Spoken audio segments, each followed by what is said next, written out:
Good morning, everyone. I'd like to call this meeting to order. And I would like to begin by acknowledging that we are in Treaty 1 territory and the traditional homeland of the Métis Nation. My name is Carrie Linklater. I'm your chairperson today, and on the panel today I'm joined to my immediate left, Ray Mazacote, and my far left, Ed Sawatsky. Our city assessor today is Ryan Valderrama, and our admin secretary is Kara Belshaw. We will be hearing applications for revision of the assessment roll in accordance with the Municipal Assessment Act. The matters for which revision is requested have been described in each application, and we will limit discussion to those matters. The statements that applicants or the assessor make at this hearing are sworn testimony, and anyone speaking to the matters must be sworn in. Be advised that comparison of assessments of properties are not considered evidence of market value by the board.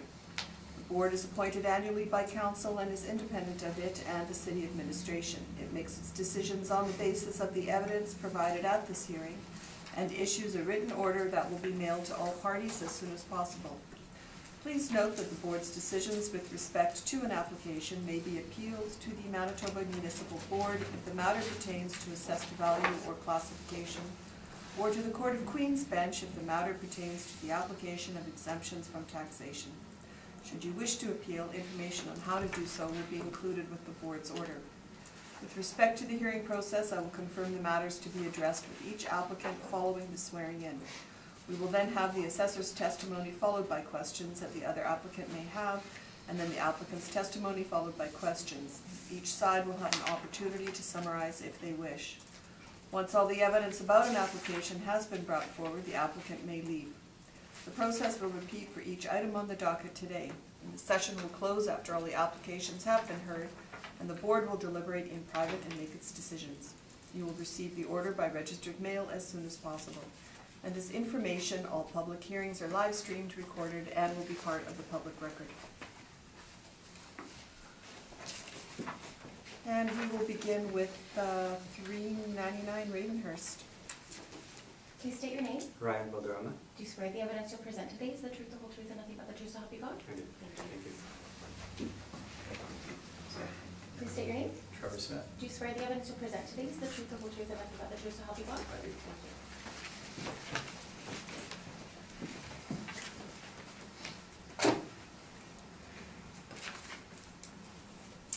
Good morning, Mr. Valderrama. Madam Chair. And good morning, Mr. Smith. Good morning. If you'd like to start us off. For sure. First property that we're going to deal with has a roll number of 0901-0318-000.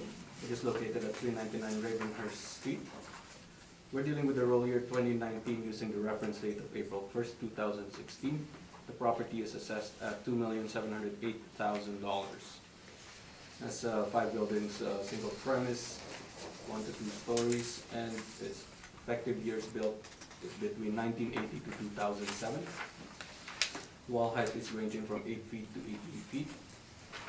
Has a land area of 212,469 square feet and a planned area of 28,250 square feet. Has a land to plan ratio of 7.5 to 1. On page 3 are the rent comparables. There are 3, and they're ranging from $6.50 to $11.43, with leased areas ranging from 10,000 to 44,000 square feet. On page 4 is the income valuation. The leasable area is 29,290 square feet, with a rent of $7.41 per square foot. A vacancy loss of 4%, expenses including management is 7%, and a shortfall rate of $3.60 per square foot, giving it a net operating income of $189,554.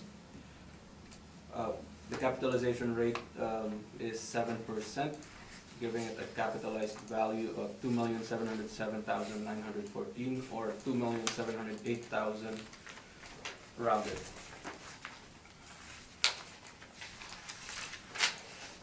On page 8, please turn with me. It's the map of the subject property, which is highlighted in a star, a blue star. And the rest of the comparables are in there as well. On page 9 to page 11 are the pictures or the aerial photos of the subject property. And on page 12 to page 15 is the 2015 income and expense mailer for the subject property. And that's my presentation, Madam Chair.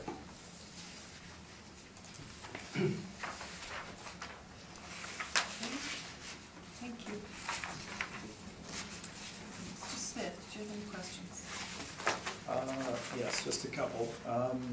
The property traded in June of 2010 for $625,000. Were you able to look at that sale at all in reference to the assessed value? No, I wasn't able to look at that. It's just too far dated. It's six years prior to the reference date. So. Okay. Then just in reference to the rent comparables, if I could quickly pass out this information.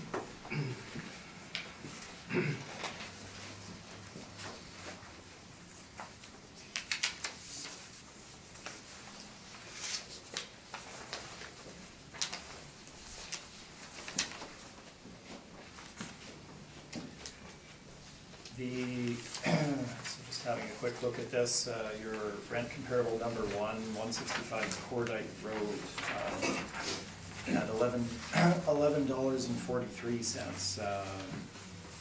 Were you able to determine if that was gross or net? It appears to be a gross rent at that level for a building of that age on a gravel road. Yeah, it's supposed to be net. I'm not sure if there's anything else that's deducted from it. Okay. Second comparable, 955 Lajimoje. This is a large single tenant structure, right, on the corner of Lajimoje and Dugald? Mm-hmm. That's correct? Yeah. With a 30-foot wall height? Yes, that's correct. And they're at $7 per square foot. That's correct. Okay. And then finally, 69 Durand is a more relatively standard industrial building, and it's right in St. Boniface Industrial Park. Is that correct? Yes. Okay. I have no further questions. Thank you. Thank you. Okay, thank you. Mr. Swansky? The three rent comparables, which one closely matches the subject property? Question.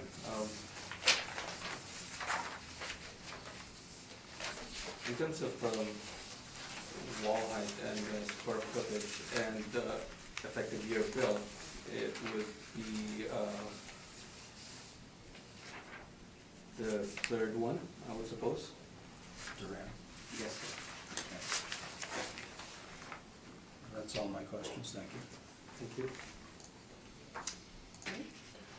Just for clarification, the questionnaire that was submitted, you didn't pay any attention to that, that's not part of you just use the net rent, is that correct in the calculation? It's a model-driven rent. Yeah, it's a model Yes, driven rent. that's right, sir. Okay, that's all. Sorry, just to clarify, page 5 is model driven Page 5? on your brief? Yes, it is, Madam Chair.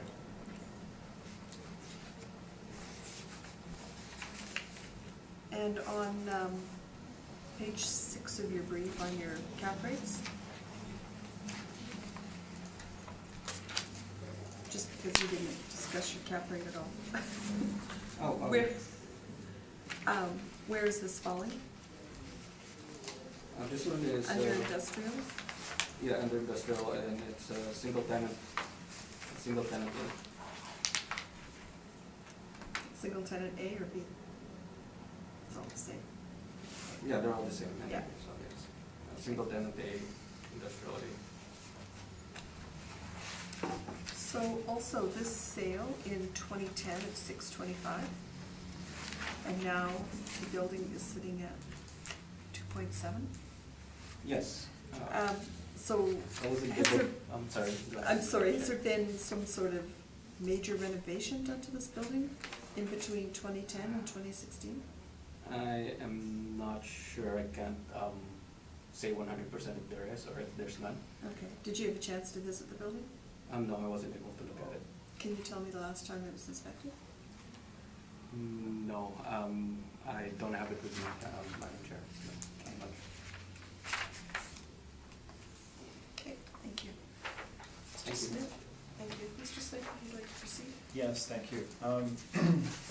First, I'd like to apologize, I guess I believe my brief printed double-sided, but it flipped the second pages, so I do have black and white copies if anybody would prefer that for ease of readability. No? No. Okay, we'll move on. So looking at 399 Ravenhurst on the front page of the brief, you get an overview of the entire site. It's located on the corner of Ravenhurst and Dougal, just inside the perimeter highway. And we're looking at a total of 5 built structures. When you look at the aerial here, you can see a number of additional structures. Those are simply canvas covered or fabric covered frames. The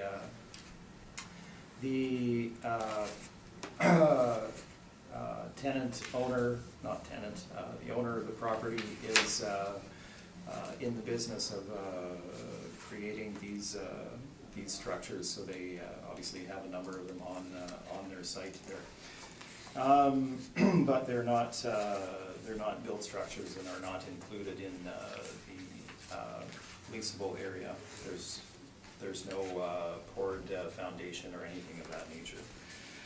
So the property was built in stages between 1980 and 2007. If you flip to my page number 3, you can see the chart there, and it'll give you a brief rundown as to the age and size of the individual buildings. So the buildings were built as shown between 1980 and 2007. The most recent being in 2007, and that is the largest of the built structures at 16,800 square feet with an 18-foot exterior wall height. The remainder of the buildings are 16 and 14 feet, with the exception of the 2-story building, which is their office space on 2 levels. The entire site is just under 5 acres at 4.9 acres. And we have a leasable area of 29,290 square feet spread over five buildings. Flipping quickly to the photographs, you can get a sense of the site and the buildings. There's some exteriors there. Page 5 will show you the exterior of the office. At the top, looks a little bit like a motel, roadside motel. Flipping onwards, you can see the interior of the office on page 6 and 7, and then we move into the production area on the end of that building at page number 7.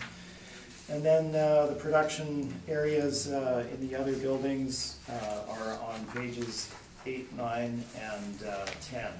So you can see the interiors of those buildings as laid out on those pages. There's a description of each of the buildings beginning on page number 11. As stated, we're looking at wall heights, exterior wall heights of 16 feet and under for the majority of, roughly half of the built area, with the most recent building having an exterior wall height of 18 feet, which for modern structures would be considered on the low end of acceptable. The site itself on page number 13, it is not serviced with water and sewer. So that needs to be taken into account in attributing a value to the property as well. It is also located in a very peripheral location with respect to both population, as far as having workers get there, transit service, as well as having other supportive infrastructure or any visibility for passing traffic. So page number 14 gives you two overviews, the top showing the map with it just inside the perimeter highway, at the corner of Dugald and Ravenhurst, and then you have an aerial showing the lack of buildup in the immediate area at the bottom of page 14. The property is owner occupied, and it did trade in 2010 for $625,000. So there is no arm's length lease in place. So looking at the valuation for the property, we have 5 structures essentially. Yes, you may have one tenant that would occupy all of them, but certainly the utility of those structures being spread out around a site is not the same as having one 30,000 square foot building with a higher ceiling height for warehousing and or production. So breaking it into the individual individual buildings such as that would typically lead to a lower rental rate if you had one tenant going into all of them. If you had to multi-tenant it, it would certainly be a bit of a challenge, I believe, in that location. So looking at our rent comparables on page number 17, we tried to give a range of rental rates that would be from comparable buildings of similar sizes. So if you look at our sizes, we're ranging from 2,400 square feet, 4,000 square feet, 4,000 square feet, up to 16,800. So you can see that our rent comparables fall in those range and give you kind of a guideline as to what this particular property should lease for. Looking at the comparables in relation to this, many of them have greater visibility, certainly in better locations, being in standard industrial areas. So in terms of access, loading, servicing, etc., these would be generally superior sites. We've utilized a rental rate of $6 a square foot for the subject property. Based on this information. Moving on from there, we're in agreement with 4% vacancy and the expense allowance. The shortfall would be significantly higher for the subject, but we're not applying that in our valuation, so we've accepted $3.60 a square foot. Moving on to capitalization rate. Again, subject properties owner occupied, 5 individual structures, not all of them particularly attractive as tenant space. It's located in a very peripheral location, no servicing, gravelled site. There's many issues here. All of the site under 18-foot ceiling height. So we presented our capitalization rate chart on page number 21 with some photographs of the individual properties. The subject property would not be considered a standard investment grade property. So taking all of these factors into account, we've assigned a capitalization rate of 7.5% to the subject property. That's quite possibly slightly on the low side, but we've gone with 7.5%. So capping our net income, that brings us to a market value of $2,036,000. Again, the property traded in 2010 for $625,000 in an arm's length transaction. Thank you. Thank you very much. Questions? I Yeah, just one, Madam Chair. On page 17, page 18, these are rent comparables, correct? Yes. And they're all located somewhere in the west, particularly Inkster Industrial, St. James Industrial, correct? Many of them are, yes. And, with an exception of Jarvis, I believe, being closer to Maine, correct? Jarvis is Number two. closer to Maine, yes. Yeah. Okay, that's my question, Madam Chair. Okay, thank you. Mr. Swansky?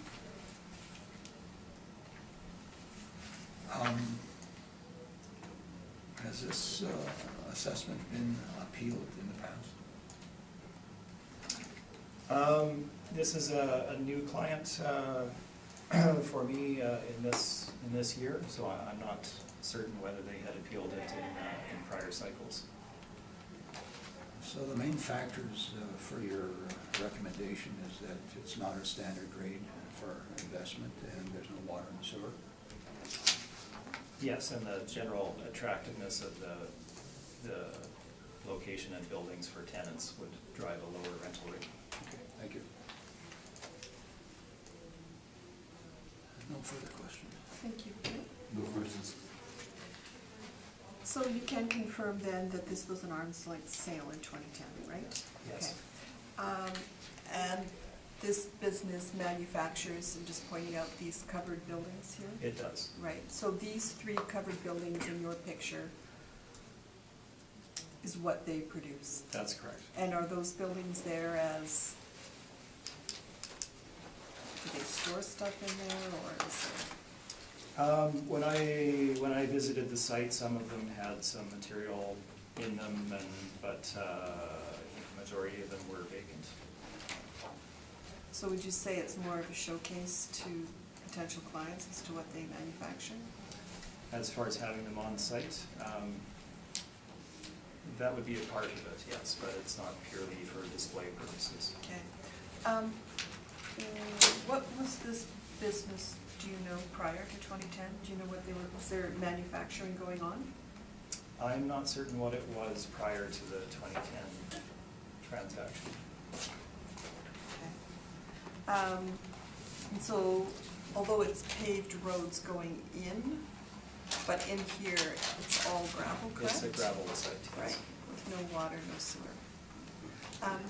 Mr. Valderrama, in the assessment, were these buildings were not taken into consideration in the assessment, were they? Not the concepts, no, No. Madam Chair.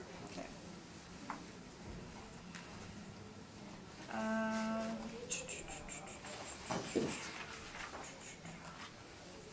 And also, on page 5 of your brief, you've got a picture of, the top picture of the building. This is the office?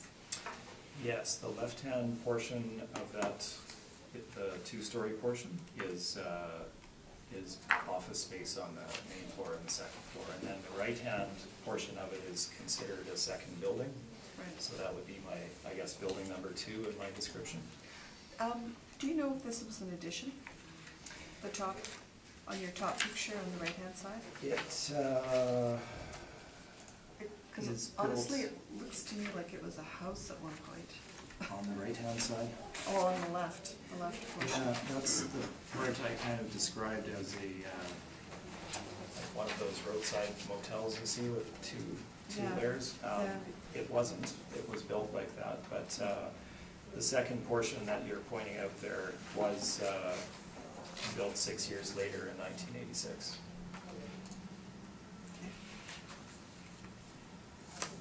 I do not believe that it was a house, but I can't confirm that. Just looks like It has that yeah, look. It does. Okay. Thank you very much. If there's no further questions, do you have any need for a summation, either of you? No? No summation. Thank you.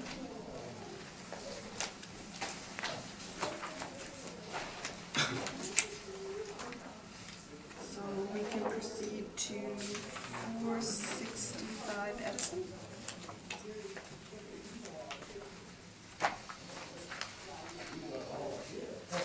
Whenever you're ready. Thank you, Madam Chair, the next property has a roll number of 04-000-345-500. It is located at 465 Edison Avenue. We're dealing with the roll year of 2019 using reference date of April 1st, 2016. It is assessed at $875,000. Madam Chair, if I may, I would like to make a recommendation on this one at $745,000. Again, that's 745,000. Okay. And what's that recommendation based on? It's based on $5 net rate, rental rate, that $5 per square foot, and 8% cap, and also an additional land value of $161,000.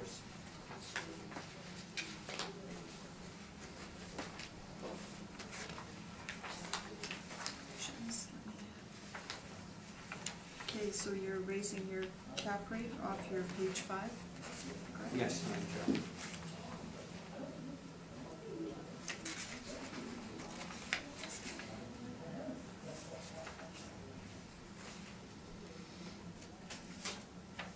Okay. Mr. Smith, Um, are you in agreement with this recommendation? we are only disputing the additional land component. Okay.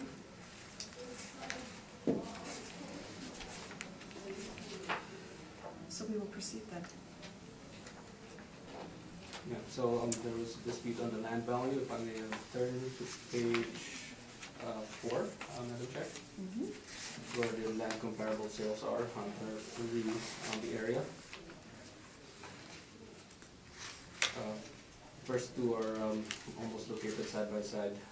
They are vacant industrial, and they sold, or the first one sold for $117.21 per square foot. The next one is sold for $26.04 per square foot. And the third one is located along Lorimar Boulevard. The land area is 523,314 square feet, and the sale price per square foot is $3.63 per square foot. The additional land value that we're placing here is only 17,080 square feet, having a rate of $9.43 per square foot. And that's the land valuation, Madam Chair.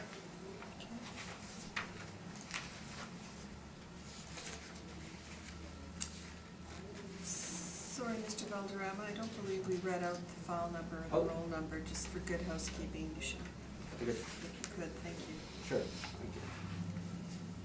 Again, the roll number is 04-000-345-500, and the property is located at 465 Edison Avenue. We're dealing with the roll year of roll year 2019 using reference date of April 1st, 2016, having it originally assessed at $875,000. Has one building, one premise, and one story, and its effective year built is 1968, and a wall height of 14 feet. Has a land area of 62,533 square feet, a plan area of 10,824 square feet, giving it a land to plan ratio of 5.78 to 1.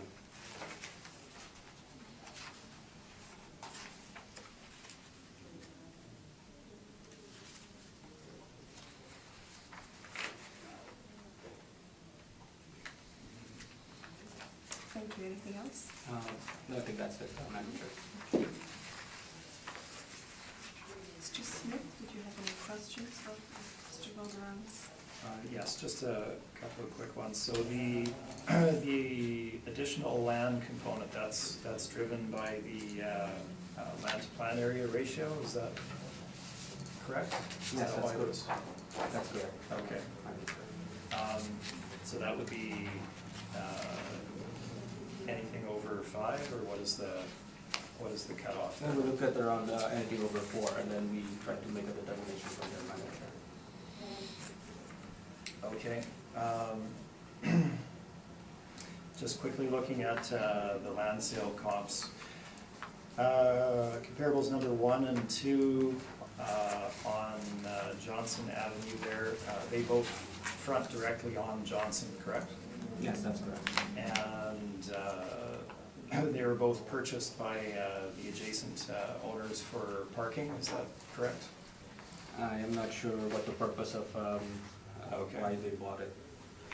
When I looked at the sites, that's what they were being utilized for by the adjacent owners. They're also considerably smaller than the subject. Is that correct? Yes, as a whole, yes. Okay. Comparable number 3 would be unserviced land that does not have frontage on Lagimoje, correct? When I looked at the assessment map of it, it appeared to be at the back side of the site with no direct access to the street. Yeah, I think that's quite accurate, Madam Chair. Okay, those are all my questions, thank you. Thank you. Thank you. Mr. Sawatsky?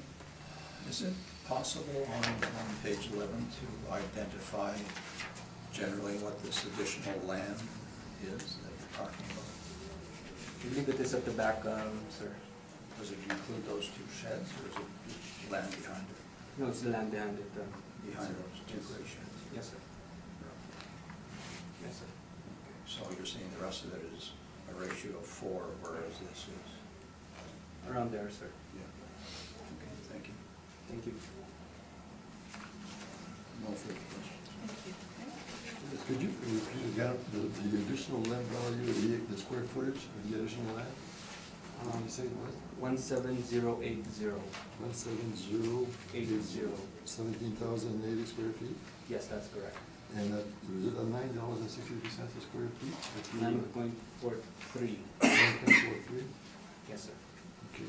How do you, when you look at the comparable and we arrive at the sale price per square foot,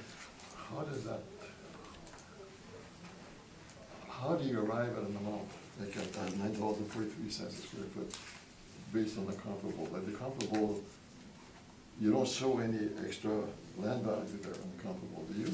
No, I don't see it anyways. Those are land sales, direct. This land sales Yes. includes, is it just land? Yes, these No are building? vacant, yes, vacant land. Yes, sir. The $9.43 is determined by model. Okay, because the comparable varies from $117 to $3.63. That's correct, It's sir. a huge, huge difference. Yes, sir. And even if we look at the 17,000 land area that we're considering as an additional land value, or for the land value, it's way smaller than the Comp 3, if I may point you to that direction. So, sir, yeah, it's, and also it's determined by model, the land Determined rates, sir. model. Yes, sir. Okay, thank you. Thank you.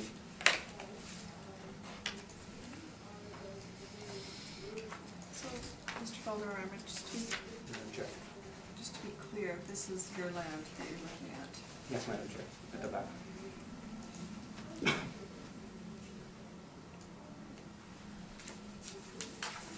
So are you thinking, or is the city thinking that that could be sold off at some point?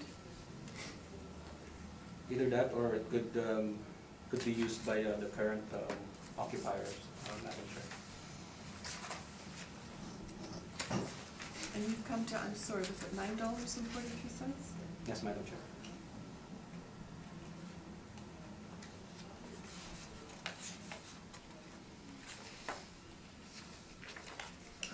Just an extra question, then, Sure.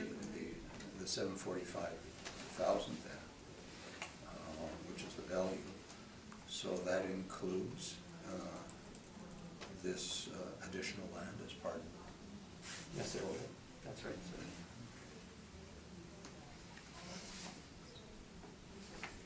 Okay, I don't have any further questions, Mr. Smith? Yes, I'll be brief. So we're looking at 465 Edison.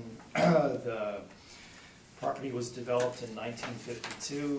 We're not going to go through the valuation, the typical valuation for it. We'll just address the land component. But if you look at a couple of the photos, you can see the type of property that we're looking at here. It's an older wood frame, wood roofed structure, again, been there since 1952. So the existing owner, who is, I believe, may not have owned it from 1952, but certainly it's been in the family for many years. They have no need of that space at the back. It's simply kind of a holdover from the development of that area. So if you look at the cover page of my brief, you can see an aerial of the site, and it is actually bordered on the rear and what would be the eastern side by a laneway. So this is not a road. This is just a lane that goes around the site. So there is no direct frontage from any portion of that land that would provide access for development to that site, which is a requirement for getting subdivision and development. The other part would be part regarding any potential development of that land is the servicing. There is no servicing at the back on the laneway there. Servicing would have to be pulled in from the front of the site on Edison at some considerable cost to develop a rear portion of a site that would give you no visibility. It's simply not a site that would ever be developed. The only thing that is on there is kind of a tumble-down lean-to shelter that is not in use and hasn't been in use for many years. So if you flip to my site description on page number 10, it just kind of goes through the reasoning that I've just given you there, that there is no street access and servicing is not located where it would be easy to bring it into this site. In fact, it would probably be cost prohibitive to bring it from the front all the way to the back there for what one might be able to develop on that site. So you have a land portion without any frontage on a street, without readily available servicing, without any demand.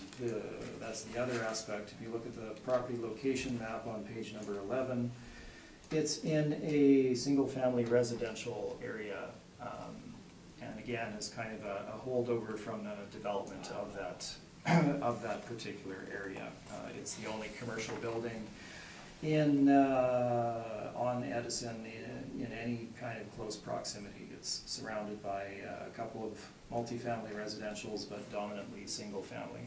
So we do not believe that there is any contributory value from the rear portion of that site to the value of the property. And that is my presentation. Thank you. Questions? No questions, Madam Chair. Thank you. Mr. Swansky? Looking at the map on page 11, I see that on the properties 1, 2, and 3 next to this property, the third, it looks like there's parking off the lane of those properties. Correct? Where the multifamily properties are? Are those multifamilies? I'm Yes. not sure. Yeah. So that's all multifamily at that end of the block. Rothesay and Edison there, yes. So there is access off the lane for parking or for access to the property, right? Yes, they, being multifamily properties, they have developed parking for their tenants from the laneway, yes. But you're saying there's no services along that lane? No. But just as you could also access that property from the lane for development? you can certainly drive to it, but in terms of developing a commercial building on the site, and we're looking at a C2 zoned property, you can access it, but there's no visibility to anything back there. So developing a commercial property without any visibility would be inadvisable. Thank you. No further questions. Right? Yeah, just to clarify, access is possible, it's just that you're saying it wouldn't be maybe commercially viable? That's to do correct. that, you know, okay. Right. So are you suggesting it's not worth anything? Because you haven't put any value on it at all, I think. No, in my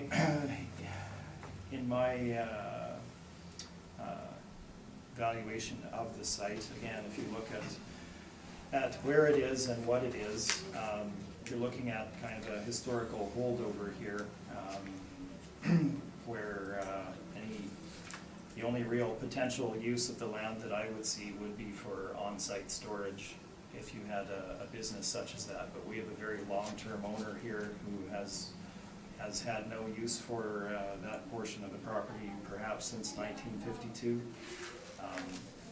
It's not going to be developed. You can access it, but there would be no development of that rear portion of the site. And looking at the land to plan area ratio of 5.63, it's certainly not out of line with many industrial properties.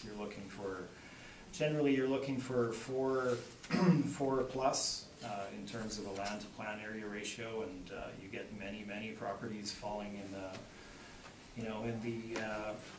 5 to 8 range that don't have additional land attributed to them. So I think, in looking at this, I think the city perhaps has seen it as a large square of undeveloped land rather than a site where the building is in the middle of it or something. There doesn't appear to be a developable portion. That's just my thinking.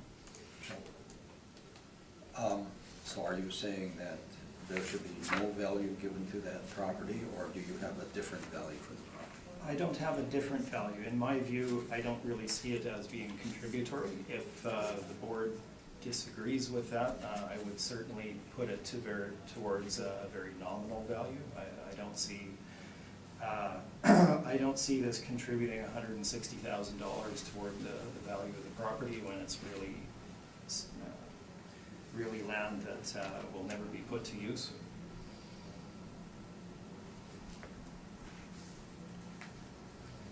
You can disagree with that, but certainly it has no frontage. It does has no. It simply is what it is. It's not desirable development land. I don't know what more to tell you.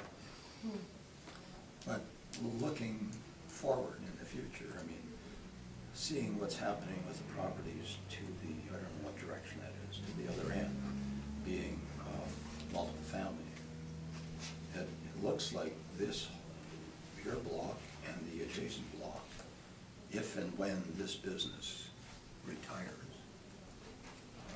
there's an opportunity there to develop and consolidate and develop for multifamily. Sure, and that's a very good point. We should address that. Those properties that you're referring to are zoned for multifamily.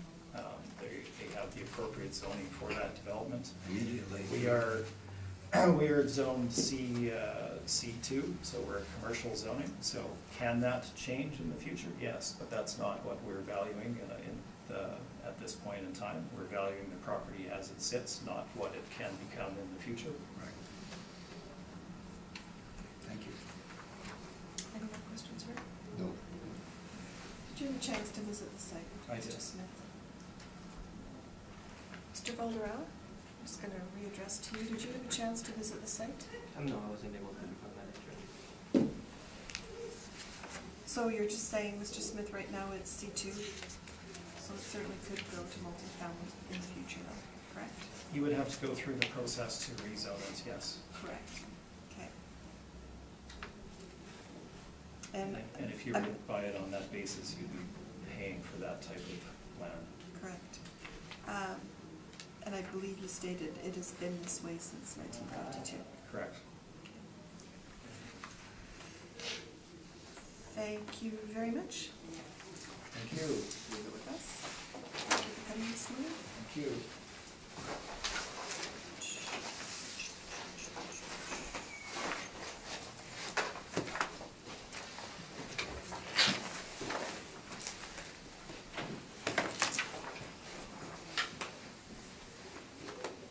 Can I see your name?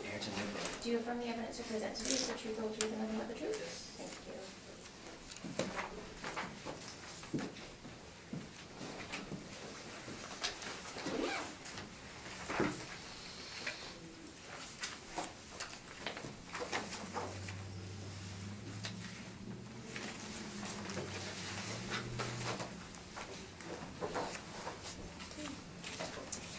Good morning, Mr. Nicol. Whenever you're ready, Mr. Lorimar. Start at 675 Goldsby. Thank you, Madam Chair. The next property has a roll number of 020111688100. It is located at 675 Goldsby Street. We're dealing with the roll year 2019, using the reference date of April 1st, 2016. It is assessed at $3,417,000. And I would like to make a recommendation on this one, Madam Chair. $3,084,000. Sorry, 3,084,000 $84,000. based on. Cap rate of 7.75.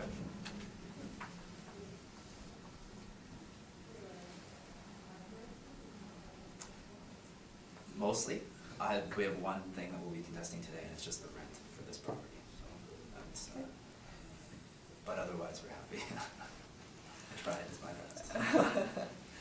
Okay, Mr. Valderrama, thank you for that recommendation. If you'd like to proceed. So the property has 4 buildings, one premise, 1 story. Effective years built is 1976 to 2000. Has a wall height ranging from 11 feet to 20 feet.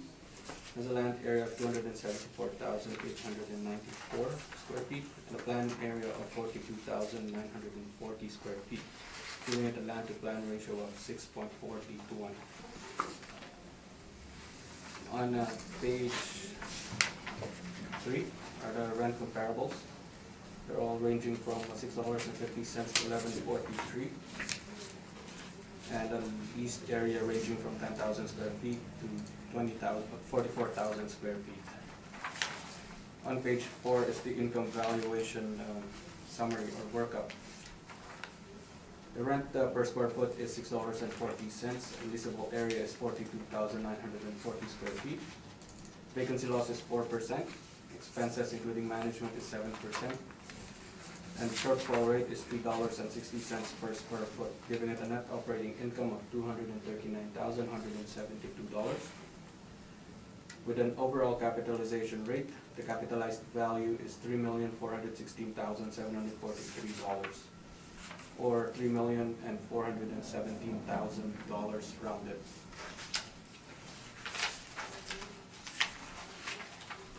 On page 8 is the map of the subject property that has the star, and the others are the comparable leases that are marked in red, blue, and yellow. On page 9 to page 11 are the pictures or aerial photos of the subject property, and on page 12, page 13 is the 2015 income and expense information for the subject property. That's my presentation, Madam Chair. Thank you.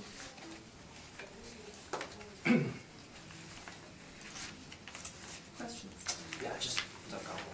I noticed you brought the 4.9 million post-reference sale. Oh, I'm sorry, I should have stricken that out. I didn't notice, sorry. Well, is it fair for me to ask just one question, seeing as he brought it forward? Yes, I'm sorry, Mr. Valderrama, but it's in your brief. Yeah, So, okay. Are you aware that with that sale came a 10-year lease of $375 from the new to the old owner? No. Okay. Those are my questions, thank you. Mr. Swansky?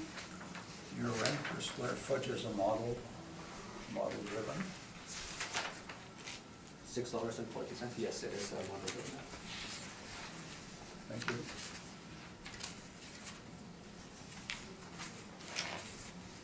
Okay. Move cases. I have no questions. If you'd like to proceed. Thank you. Okay. The subject was previously owned by Autoline Plus. It was purchased by E.H. Price. It was a heavy manufacturer in HVAC equipment.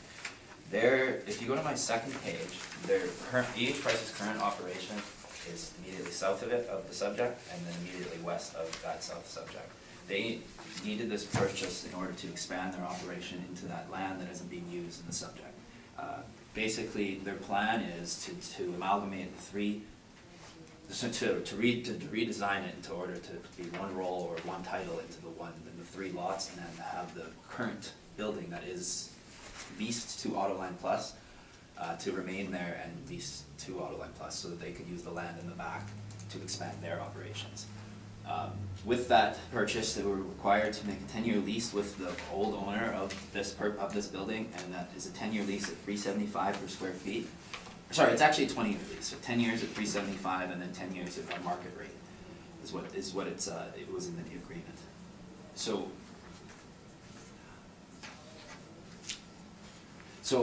the idea is, the concept behind this is we do have, eventually we'll be treating it as one. The goal is to get it under one roll. When it is under one roll, there are other sites that you could take example from that would be using a single rent in the entire operation. And it's because of, obviously, economies of scale. They would be operating over 350,000 square feet at this point, and they will be adding another 42 with this purchase, and they will be adding, I'm not sure how much, but more on the back. So it's not completely outrageous to suggest that the rent is that low, because it is, of course, a larger industrial unit. But then, of course, we do have a 10-year lease that we are stuck within that sale. So this building, for the next 10 years, or till 2027, will be paying $375 in rent for 42,000 square feet. We use the cap rate of 7.75, which is the assessor actually recommended. The reason being, if you go to my page 5, this is a 15-1 of 634 Raleigh, and this is the property, I believe, the kitty corner of this one. And it is over 220,000 square feet, and it was a 425 that was applied at 775. Now we used our thinking on it would being that once it is one building and treated the same, it would be 425 at 775, so that's why we used the cap. However, we are stuck with that 375 for 10 years, so I think it is definitely has some merit to use something it definitely holds some sway to how this building should be valued, as it is a 10-year lease. That is the owner also has no cancellation rights whatsoever. So that was my presentation, and I have to answer any questions. Thank you. Questions, Mr. Boulevard? Yes, a clarification, Madam Chair. The $3.75 per square foot, if I get it right, it's now being held by the tenant, or it's negotiated between the tenant and the current owner? So the old owner is now the tenant. The current owner is leasing to the old owner for $375. Okay. Because the old owner wanted the land behind him. And the land behind him wouldn't really hold much value to anyone except him. So obviously the sale is what we call in appraisals is assemblage. And it's the $4.9 million is not a market sale in any shape, way, or form. That is strictly something that they needed to do to expand their business. And then not only did they need to spend that much money to expand their business, but they also had to agree to a 10-year lease with the old owner in order to secure that land. Okay, that's my question, Madam Chair. Okay, thank you. Mr. Swansky? So the issue is the square footage, or the price per square foot. Yes, it's all we're testing is the rent. And I anticipate, the assessor did offer $775, which is identical to the other AH price site.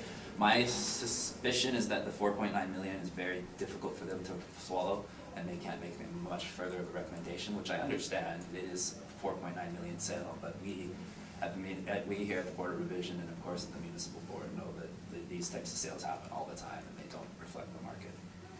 Well, other than not liking the 640, do you have a specific recommendation? Is it The 375 only just because that is what is in, that is what is being taken. Now, obviously that cuts the assessment down quite a bit, and I'm aware of that. If there was a compromise that was willing to be made, we would consider it, of course. We're not necessarily needing the 375 in order for this to make sense. I think it's viable to request it, and should this go to a municipal board hearing, that would be the request. Okay, thank you. Mr. Metzger? Yeah, in a situation like this where you have sort of the lease buyback, the price that you get and the rent that you charge, there's a connection there. I mean, you can increase the price and reduce the rent, or reduce the price and increase the rent, and you come up to the same thing in the end. Sure. You know what I mean? So the 375 is artificial in a way that. In a way, yes, but it is also, it is the money that is exchanging hands for the next 10 years. So if, it is a little artificial, I will agree, but in reality, if you are taxing them higher, they would be paying, it would be costing them more than it would be costing anyone else to hold that tenant, because they are stuck with that lease for 375 for 10 years. That lease was something they needed to do in order to grow their business. They had to take an unfavorable deal, and unfortunately they had to spend the money to do it. And they are one of the biggest manufacturers in the city of Winnipeg, so having a large acquisition cost isn't really their concern. Their concern is growth, and you have to grow. And this is where they are. They weren't looking to move. But you have to consider the whole thing. They could easily have sold it for a lesser amount and just charged more rent, and it would have come out the same thing. Lesser amount and more, I see what you're saying, yeah. Lesser amount and more rent, well then that would have been a more favorable deal to the new purchaser then. The idea is that the vendor knew how much EH Price needed this land. They knew that they needed this land, so they had, the ball was in their court. So they could get them at this high price, and this is what the deal that was struck. And I understand the point you're saying, sure, you could change it around. It could be structured anyway, but my point being that 375, although on the low side, it's how they're stuck with what they're stuck with, and 4.9 shouldn't be considered whatsoever, is what I was considering. No, but, well, I guess my point, the 375, I mean, it's the actual rent, but it's not. It doesn't mean that he couldn't have gotten more from somebody else, or. No, you're right. You You're know, right. or. No, you're right. No. You're absolutely right. Yeah. But then I would suggest then to look at this as an entire complex with the rest of the 1,000 square feet, which is assessed at about 425. So then the 425 would be something that would reflect the entire parcel, the entire portfolio. So are you suggesting 425? I'm suggesting 425 would be fair. I'm not suggesting that I would be requesting 425. I'm still requesting the 375, but I do think 425 would be fair. That's all my questions. Thank you. Just to clarify then, this 375 lease, this 10-year lease, is based on this 2017 sale? Yes. Yeah. So. Which is post-reference? Well, of course it's post-reference, but I mean, I think when we're dealing with something that's 10 years, it's the narrative that we're trying to portray, as opposed to the actual rent. It's the fact that they had to spend this money and they had to do this to expand their business, and that's the kind of thing that when we present it to the municipal board understands that of course there's a cost of doing business. So I realize what it looks like here. I'm well aware that this is quite a request, but I think we're not coming out of left field. This is not this is not insane. This is, quite honestly, this is how this should be valued. And if we were to take this further and have to do this, then this would be our argument. Okay. Thank you very much. Neither of you have a need for summation, I'm assuming? No summation. Okay. Then let's move on to Mr. Present.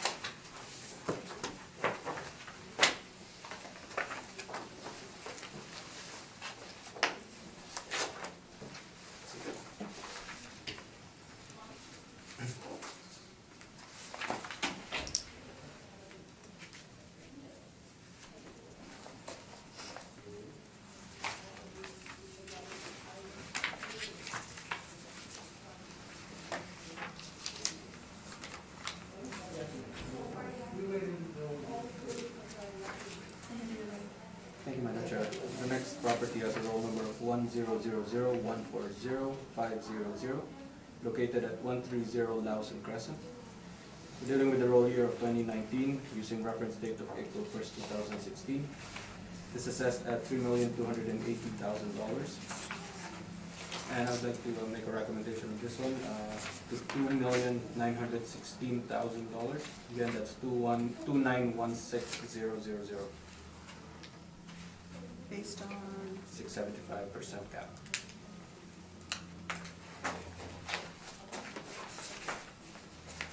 sorry, and you previously had it at a 6.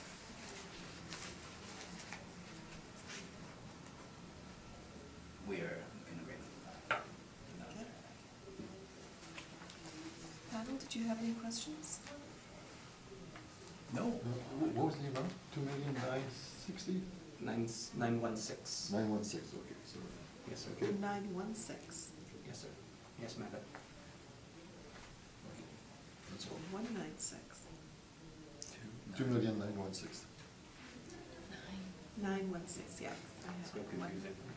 Of course, this is Fort Garry Brewery, so if any of you have drank in their beer, I might have to ask you to recuse yourself. I'm sorry. Are you who's from, brewery? I think that comes right. Oh, for Q. Because Fort Garry Brewery, Oh, I'm yeah, sure, most- imagine everyone is yeah, familiar yeah. with them. We never even got that far. Yeah, Okay, great, thank you. you're done. Thank you very much for coming.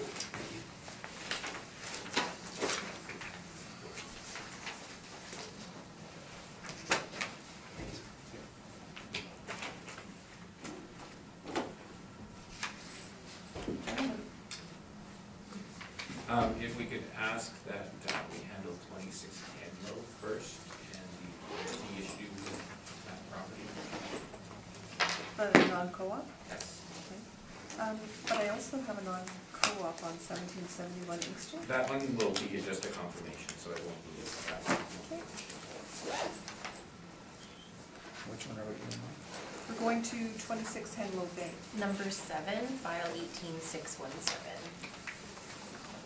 26.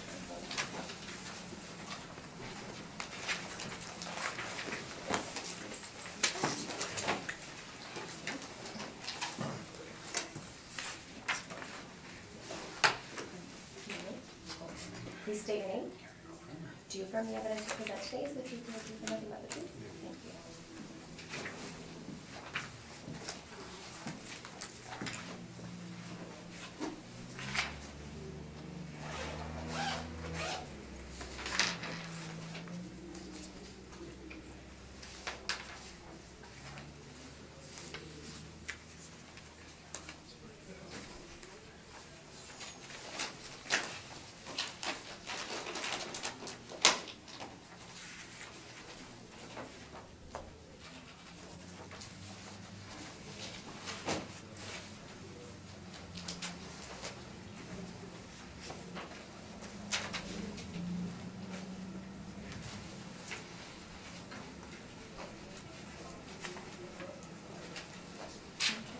Good morning, Mr. Roderick. And we're going to deal with the non-co-op on this. Yes, madam.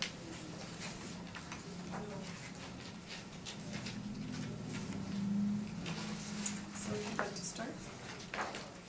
Yes, madam, I would like, the property has a roll number of 030912599900, located at 26 Hanlow Bay. And we're dealing with the roll year of 2019, using the reference date of April 1st, 2016. It is currently assessed at $8,707,000, and I'm requesting for a non-co-op on this property, non-cooperation on this property.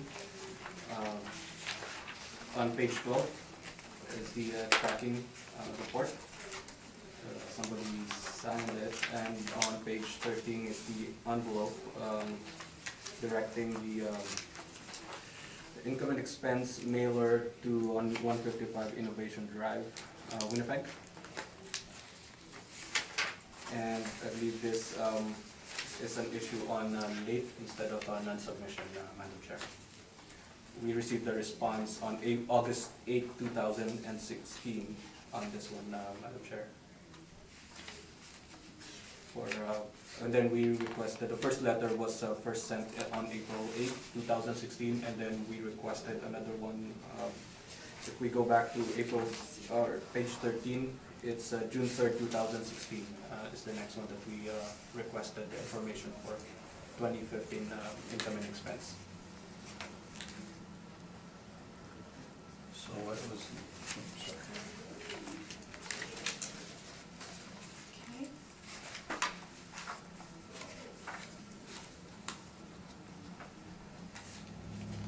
Questions? Thank you. Mr. Valderrama and board members, could turn to page 1 of the department's brief. Mr. Valderrama, we can agree then, though, that the owner of the property is 1000894 Manitoba Ltd, correct? Yes, based on this brief, yes, on Okay. page 1. And this brief confirms, though, that is the present owner, correct? Yes, correct. Okay.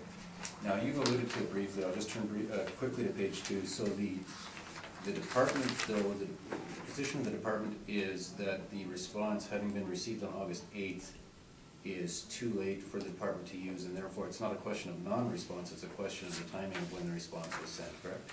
Yes, that's correct, Madam Chair. Okay, so but here's the crux of the issue, Mr. Valderrama and Madam Chair, if I could ask the board members and Mr. Valderrama to turn to page 13. So, Mr. Valderrama, this is the confirmation and the tracking sheet from the registered letter that was sent relating to the 2015, because what we're talking about, to clarify, is a 2015 calendar year request, correct? Yes, correct. And this is the confirmation of the express post as to where and when the 2015 request for 2015 information was sent, correct? Yes, that's correct. And if one looks at the address and the person to whom the request was sent, it was sent to 3579299 Manitoba Ltd at 155 Innovation Drive, correct? Yes, that's correct. And this is in fact the only 2015 request that was sent, correct? Yes, that's correct. Now, 3579299 Manitoba Ltd is not the owner of the property, correct? We'd established that the owner is actually 1000894 Manitoba Ltd? Yes, that's correct. Okay, so in this case then, Mr. Valderrama, we can agree that the owner, being that 100 Manitoba Ltd company, who is also the applicant in this case, we can agree that the department's records show that no request at any time for 2015 information was sent to 1000894 Manitoba Ltd, correct? There was what, I'm sorry? There was no request for 2015 information at any time sent by the department to the person who's the owner, which is 1000894 Manitoba Ltd, correct? Not on this brief. I'm not sure if we have it on file, Madam Chair, but I can't say 100% if we did or did not request the new owner for new 2015.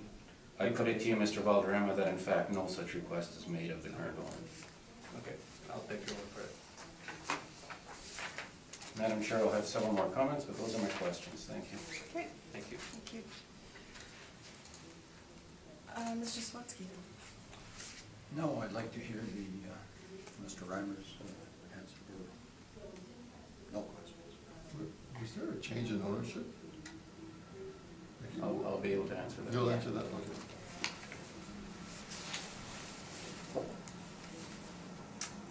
And you have no questions, right? No, that's it.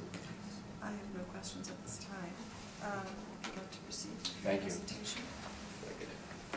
Hand out these materials.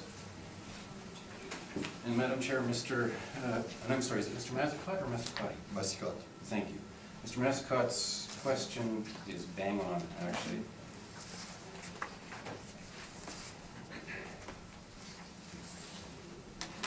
So if I might ask the board members and Mr. Valderrama to turn initially to page 2. So, of course, the penalties are being requested, and our submission in very, very clear terms is that these provisions, the penalty provisions, have no application in this case. There's been no demand, and I stress this, there's been no demand for information whatsoever from the owner. I'll get into those details. And therefore, by definition, there can be no failure by the owner, and there hasn't been any failure by the owner to respond to a request, because at no point have we been, has the information been requested of the owner, who is the company 1000809 Manitoba Ltd. So, I'll get to the heart of the matter and then go back and flesh out the details. The property did in fact trade from the company, the corporation 3579299 Manitoba Ltd. If you recall, that's to whom the information request was sent by the department for 2015 information. The property traded from that company to the current owner, who is 1000809 Manitoba Ltd. And stress two entirely different, obviously legal persons, but also there is no relationship whatsoever between the two parties. There's no commonality in terms of directors, shareholders, two entirely distinct and separate corporations acting as vendor and purchaser in the transaction, which happened in May of 2018. So that timing is important. So what the department's asking this board to do, and I'd ask, in fairness to Mr. Valderrama, I believe that he's proceeding based on the department's mandate that they've given him, but I certainly have an issue where the department is requesting penalties for, in the cases such as this, against the present owner for the omissions of a completely different person. It cannot happen. It's manifestly unfair, and actually it's contrary, I suggest, both to the obvious wording of the legislation, the intent of the legislation, and also contrary to the principles of natural justice in terms of hearing the case on its merits. So now, having put that in context, if I turn back to page 2, so of course the fundamental, the section relating to the assessor's ability and legal authority to request the information and the time in which to provide it is section 16.1 and 2. Now 16.1 of course says an assessor may request that a person who owns, uses, or occupies accessible property provide the information. All well and good. And 16.2 of course states that where a person receives a written request from an assessor under sub 1, the person shall within 21 days of receiving the request provide the information.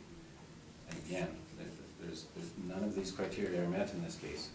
I'm going to skip 53.3. It's the corollary as far as burden of proof, but obviously my real concern, turning to page 3, is 54.3.2.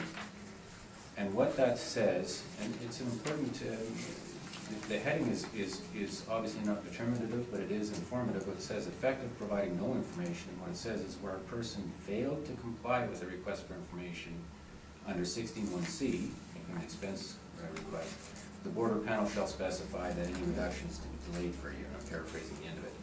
So if you go down, and I'm in paragraph 2 now, if you go down and take a look at these provisions, there are criteria that must be met before the assessor has the legal authority to ask for the penalty, and before certainly this board has the jurisdiction to impose the penalty.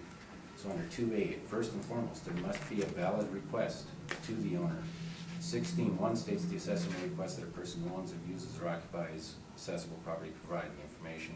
In this case, because of the change in ownership and the circumstances in this case, there has been no request of the owner. The 1000809 Manitoba Ltd., that owner has not received a request, and that owner is obviously the person who has made the application in this case. So no request has been made. The owner must receive the request, for the reasons we've discussed, they clearly have not received any such request, and Mr. Valderrama had indicated he wasn't sure if a request had been sent to the 1000809 Manitoba Ltd. company. I can confirm with the board in no uncertain terms, no. The department has not sent a request for 2015 information to the owner at any time. And there must be a failure, and of course, I'm suggesting in no uncertain terms, having not received this request at any point, there's been no failure. There's been nothing for them to respond to. Now, and this is where the facts that I was referring to are getting fleshed out on page 4, and this is paragraph 4. So the previous owner of the property was the person to whom the request was sent, which is 3579299 Manitoba Ltd. That company had no relationship and has no relationship whatsoever with the current owner other than being vendor and purchaser in a arm's length transaction. I have attached the corporate details for each company so that you can see the different directors, owners, mailing addresses and such.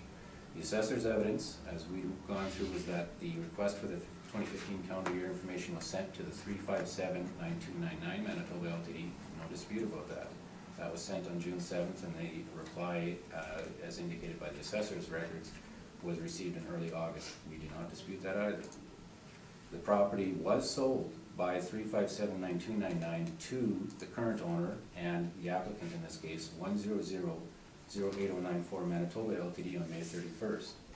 That 1000809 company has owned the property since that date, and that is who the applicant is in this case. Our client, this 100 company, has not received any request for information. There's been no failure, there's been no receipt of a request, and there's no jurisdiction on the board's part to order the penalty, or quite frankly, there's no legislative authority for the assessor to ask for it in these circumstances we submit. One cannot be penalized for the omissions of another person. That's in legal terms, and I'm not meaning to be insulting, it's a legal terminology, that is an absurd result of this legislation to suggest that another person can be penalized for the acts, or a person can be penalized for the omissions or alleged acts of another person. That makes absolutely no sense and would be contrary to the rules of natural justice. So, in paragraph 6, and I've alluded to this briefly, we're suggesting that this board would actually be exceeding its jurisdiction by allowing the assessor's request, since the effect, of course, in this case, if the penalties were imposed, the effect would be to completely deny the right of our owner, our taxpayer, and our applicant to be heard at all, because, of course, if the deferral penalty is imposed with this 2019 appeal, it doesn't matter what the board orders on value, it has no effect. So, a fundamental rule of natural justice is to provide the parties with a full opportunity to be heard. The assessor's request would make this appeal moot, and is tantamount to not having the owner's valid application heard on its merits. And of course, for the reasons that we submitted, having the penalty applied for the omissions of another person is completely inappropriate. If the assessor wishes to pursue a grievance or pursue an action against the person to whom the request was sent, which is the previous owner, they can use Section 64. I'm going to refer to this briefly. It's not quoted often, but this is their only remedy in these circumstances. If one turns to page 3 of our materials, there's a Section 64 of the Act says, where a person refuses or fails to supply information or documentation required under the Act, the person commits an offense and is liable to a fine not exceeding $25 for each day the person continues to refuse or fail to supply. So if the department wants to pursue a remedy against the person, the previous owner to whom the request is made, that is the remedy, period. If they're not pursuing that remedy, they cannot ask, in my respectful submission, for the current owner, who had absolutely nothing to do with the alleged omission, imposing the penalty against them. So starting at page 7 of our materials, page 7 is the status of title, which confirms the registered owner, being our client and the applicant, in this case in the top box, box number 1, 1000809 Manitoba Ltd. being the registered owner. I had alluded to a date of the transfer, and if one goes to page 10, which is the last page of the title search, that indicates that the transfer of land was completed from the 357 company, which is the person to whom the request was sent, to our client, the applicant, on May 31st, 2018. Now, starting at page 11, we've got the corporate search for our client, who's the applicant, the 1000894 Manitoba Company. That shows the mailing, the registered office address, and the mailing address being 7 Donald Street. And if you recall, of course, the request that in Mr. Valderrama's evidence was that the information request had gone to Innovation Drive. That has nothing to do with the address and is not the address that can be confirmed in any way, shape, or form for our client and the applicant and the current owner. The office and the registered office in the corporation's branch is 7 Donald Street. And if you go then to page 13, this is the corporate search for the previous owner, 3579299, and there, if you look at the registered office address, that is 155 Innovation Drive. So the address to which the request was sent with the previous owner is 155 Innovation, but that, of course, is not our owner today, and there has been no failure, no omission by the current owner regarding any request for information for 2015. Subject to any questions, I believe those are my submissions this morning. I've got some pages out of the department's brief, but it's the same information I alluded to earlier, so I won't go through that. But if the board has any questions, certainly happy to discuss it further. Thank you, Mr. Renner. Thank you. Mr. Valderrama. No further questions. Mr. Swansky. Just to clarify, information was provided late. By the previous owner. Yeah. So the department had the information that they needed, even although late, to make an assessment. So what I haven't given you today is the substantial compliance brief. The reason I haven't given you that is a very specific decision, Mr. Swatsky. It was because that issue doesn't even arise in these circumstances in our view, because it's not the applicant's, this owner's omission. If I were to argue substantial compliance, I would say without any question it was provided in time for the department to use it, but I haven't even raised it, and I haven't submitted the substantial compliance brief. And there was a change in ownership. So. Indeed. No further questions. The change in ownership happened this year, correct? It did. So all everything the city did was correct at the time. Oh, yeah, absolutely, no doubt. In fact, they did everything correctly, and I stress, we don't dispute, they sent the information, we don't dispute that it was returned, we don't dispute it was returned in August. The issue is this: the department's asking for a penalty because of the alleged omissions of someone who's not the applicant and the owner. That's where it goes off the rails. But yes, no dispute about those facts. But when you purchase a company, don't you assume? No, very important distinction. Okay. This is not a share transaction. This is a title transaction with 2 different legal entities, 2 different corporations. Mr. Mazzacott, you're exactly right. If this had been a share transaction where Joe Smith had bought the shares of 3579299, he's stuck with it, because that's the same person. This is absolutely not the case. This is fundamentally different, where you've got 2 persons, 2 different corporate entities with a land titles transaction, and now the omission of, the alleged omission of the one impacting, or the assessor asking for the penalties because of the omissions of the one against the new party. It's like if Mr. Swatsky came up to you and slugged you, and Miss Linklater comes around the corner and is trying to help Mr. Swatsky up, and Mr. Swatsky says, well, Mr. Linklater, I'm suing you. Well, why?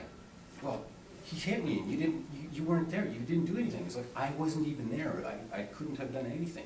It's an entirely different situation when if you buying the shares of the company, it would be incumbent on put it this way, with the due diligence, when you're buying the shares of the company, you have to disclose, or you should be obliged to disclose, all potential liabilities and the entire situation that the corporation finds itself in, and it would be incumbent on the vendor who's selling the shares to say, we submitted late, there may be an issue with a penalty, but that is not the case here at all. This is 2 different owners, 2 different persons. Well, why do you make that distinction? I know it's a change in title, you say, but why is that different? Oh, it's fundamentally different, because when you're buying the shares of a company, it's the same legal person all the way through. This is fundamentally 2 different persons, 2 entirely separate and distinct persons in the eyes of the law, and in terms of the omission that was alleged here. So fundamentally different.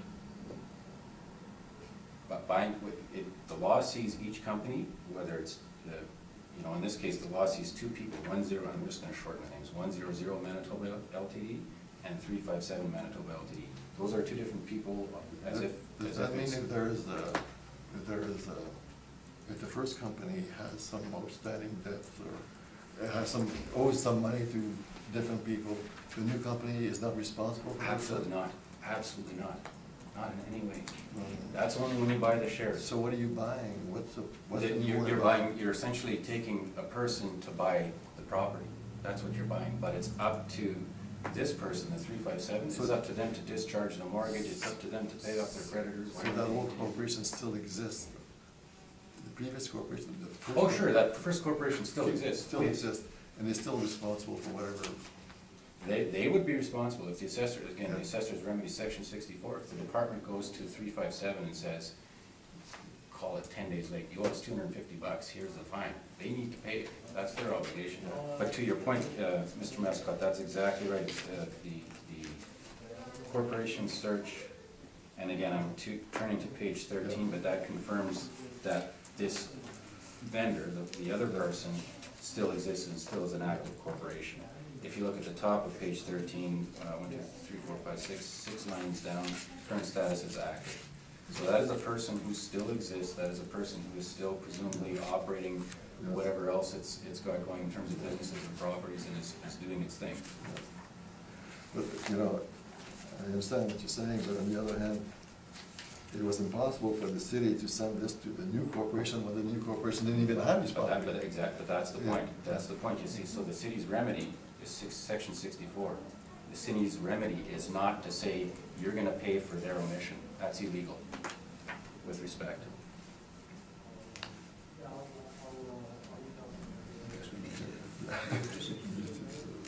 Well, I'm gonna ask a question. Yes, absolutely. So this was the sale, the actual business is remaining the same, I'm assuming? Well, not the business, but it's like, it's two different people. It's as if, Madam Chair, I came to you and I said, I wanna buy your house. And you transferred it to me, this is the same thing. Right, right. Yeah, yeah, so it's a company that bought this property and owns this property. Okay. Mr. Boardroom, we have a question to you, readdressing on page 12 of your brief. The original letter was sent out to an M. Fenning, signed for it. This is the second letter on the. Yeah. Do you have any idea who M. Fenning is? If they were an officer of the company? No? Mr. Reimer, I'm going to put that to you. M. Fanning has nothing to do with the current owner. I No. don't know what position they held with 357, but has nothing to do Okay. with, yeah, 100. Okay, that's all my questions. And we'll step out and actually, I think we'll just take a 5-minute break for everybody, but we will step out first and make a quick decision. Thank you.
like to call this hearing back to order, and we've made our decision. We're going to deny the non-COLA. Thank you, Madam Chair. Thank you all for your time. Thank you.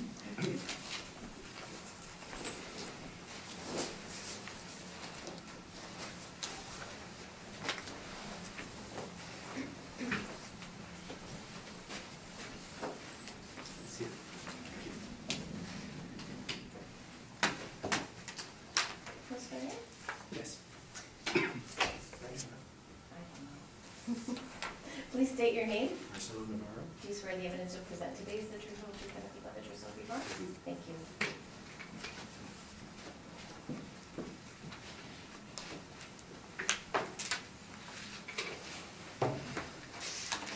Great.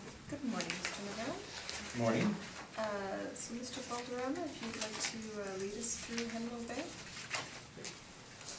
Thank you, Madam Chair. So in continuing, again, we're dealing with the roll number 0309125990, located at 26 Henlow Bay. So there are two buildings, 4 premises, 1 to 2 stories for this property, and effective years of 1995 to 2000. It has an average wall height of 15 feet, land area of 147,773 square feet, a planned area of 42,322 square feet, and a land to plan ratio of 3.49 to 1. On page 3 are the rent comparables. They're all ranging from $10.75 up to $12.50. The leased area ranging from 3,003 square feet up to 25,000 square feet. So they're all within the area of the subject property. On page 4 is the income and valuation workup. We have 4 different premises for this property. The first 3 are 4,311 square feet, around there. They're all ranging from $11.33 to $11.58 per square foot. And the fourth one is 49,833 square feet with a rent per square foot of $9.81. So we use a vacancy loss of 8.5%, expenses including management of 7%, a shortfall rate of $3.60 per square foot, giving it a net operating income of $522,408. With an overall capitalization rate of 6%, we valued it at $8,706,800, or an estimated value of $8,707,000 rounded. On page 8, where the subject property is, it's marked with a star, and all the rest of the symbols or different colors are for the comparable leases. And on page 9 is the subject, or up to page 11 are the aerial photos of the subject property. On page 14 to page 17 is the 2015 income and expense mailer, and that's my presentation, Madam Chair. Thank you.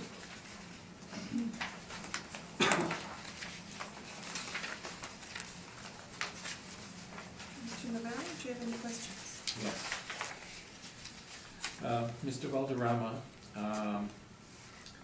regarding the class of building that we're looking at, in terms of this property itself and your capitalization rates on page 6, what does the city classify this building as in terms of an industrial building? It's a light manufacturing. Sorry? Light manufacturing. No, but is it a single tenant A, multi-tenant B, industrial A, industrial B? What has it been classified in terms of the capitalization rates? This one is classified under a single tenant A. Okay. A? Yes, A. Okay.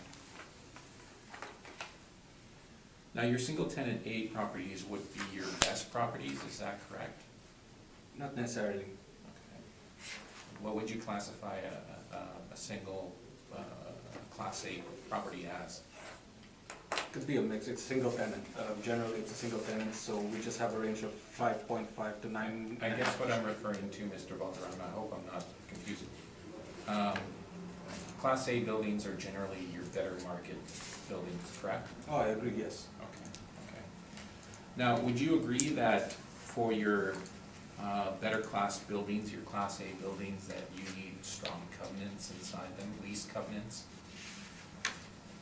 I'm not sure what entails the strong covenant and what entails a Class A, but So typically, your better buildings would be leased out to long-term tenants, better tenants, correct?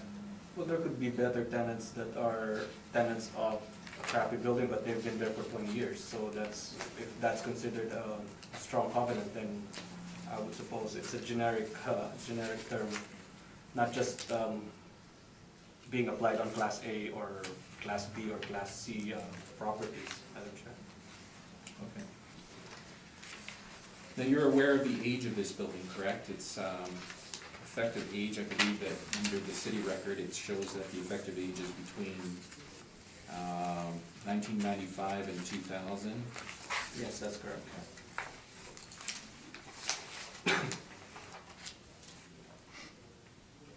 Now, are any of your comps in that range? 1990, 2016, I would say yes. Okay. There's some that are quite newer though. Oh, yes. Yes. Okay. Now, Mr. Valderrama, are you familiar with the situation in this property? Are you familiar that this property is actually predominantly vacant? And it has been for some time? Yes. Okay. Now, in terms of the vacancy, you're recognizing 8.5% vacancy. When I mention this fact, in terms of the vacancy, I'm suggesting that the vacancy is substantially higher than that. Can you tell me why no more vacancy has been acknowledged? I think this 8.5% has been override already, and it's not the market, Madam Chair. Recognizing the fact that as of we already increased it in terms of our vacancy loss percentage.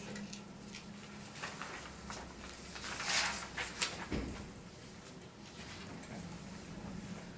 I'm looking at your page 3, and these are the rent comparables. You have two here, 39 or 59 Scofield and 62 Scofield. Now, and for that matter, you could actually put in 3,000 or 980 Lorimar. These are substantially smaller properties, correct? Yes, that's correct. Okay. Now, the first two at 59 Scofield and 62 Scofield, do you know if these are office or industrial? No, I'm not sure. I haven't seen them, no. Okay.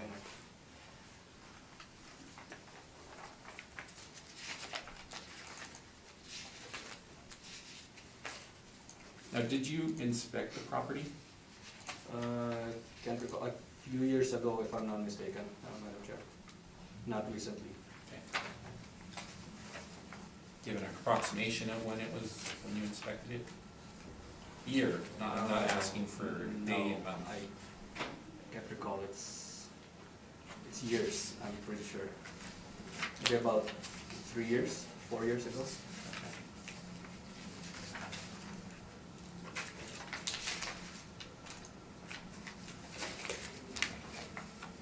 Those are my questions. Thank you. Thank you. Mr. Sawatsky?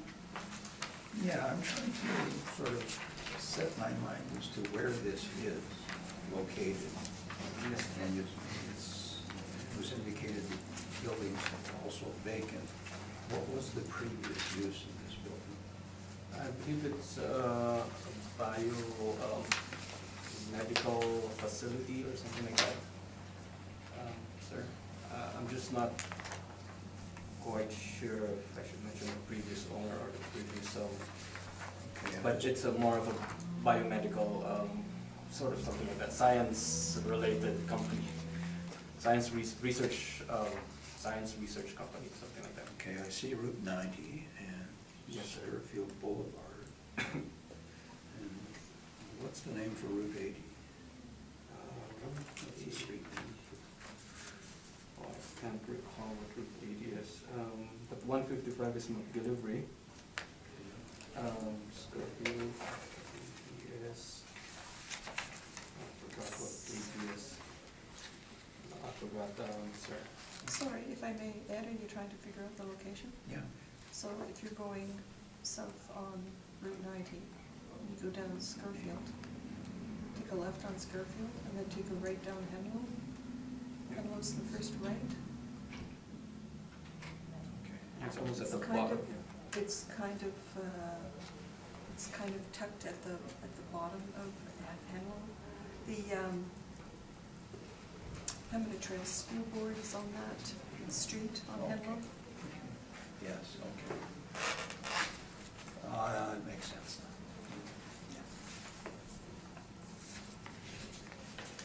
now. No further questions, thank you. Thank you, sir. Mr. Mascott. Yeah, looking at your, the cap rate and this is an industrial building, right? Yes, sir. Property. And I just want to make it clear, it says it's a single tenant A. Yes, sir. The A doesn't really mean anything, that's it, it's a single tenant. Yes, it Multi looks like tenant. it is. It's not because it's a superior building or anything like that, there's no A, B, C, D, E, single tenant, it's all single tenant. Yes, sir. Yeah. That's right. Okay, so, the other thing I want to ask you is, you're giving it a higher vacancy loss than you would normally, you said. What would be your standard rate if it was? Oh, I forgot what's in the area. I'm pretty sure it's lower than that. Just couldn't recall what. It's about 4% in this area, if I'm not mistaken. I'm not- 4%, yeah. I'm not sure, but it's somewhat So lower you would than increase this. it because of the high vacancy? Yes, it is. An override already. Also, when you look at the rent, the potential rent, you have it broken down by 4 different categories. And yet, it would have different, well, 2 of them are the same rent, but the others are different rents. But they're all the same tenant class, the definition of them are the same. How do you define, like, what does it mean? Like the first leasable area is 4,311 square feet to 1133. The same for the second one. The third is 1158, and then the biggest one of all, it's 49,832 square feet at 981. How is that breakdown right? 49,000, I believe, is more for the warehouse side of it, or the manufacturing side of it. The others are more of, although they are given the same tenant class, they're more of the different office spaces, I believe. Okay. That's all my questions. Thank you, sir. So, Mr. Valderrama, page 3 of your brief, is that model driven? Page 3. Oh, the rent comparables? Mm-hmm. No, they're They're actual? They're actual, yes. Okay. So, most of the buildings you've used are in the same area, correct? Yes, madam. Okay. But the square footage, for instance, the subject property is 3 times as big as the comparables you've used, actually. Yes, madam. If we're Some of them going are 10 times as big. So would you not agree that it's probably more difficult to lease a building that's 62,000 square feet? well, yes, for a single tenant, yes, that's correct. However, I went with the leasable areas. If we go to page 4, there are different leasable areas, 4,000, and then the other one's almost 50,000. Although I don't have a 50,000 here, which I wasn't able to produce in terms of my rent comparables. I tried to look for bigger and smaller leasable areas in terms of my rent comparables, just to see how much or what's there in the marketplace within the area. Okay. So that's why I chose way smaller than 62,700 square feet building. Also, the average wall height is much higher on all Yes, your that's correct. rent comparables. This wall height in this building is only 15 feet. Yes, that's right. So, would you acknowledge that 15 feet is not a desirable wall height area? Well, for some manufacturers or business owners, it might be too low for them, but for some would it say might for be the- sufficient for them. Well, for the majority of them though, 15 feet is very low for light manufacturing. You would want something at least 20, 18 to 20? Generally speaking, yes. Yeah. Okay, thank you, that's all my questions. Thank you, Madam Chair. Mr. Navarro, if you'd like to proceed. 26 Henlow.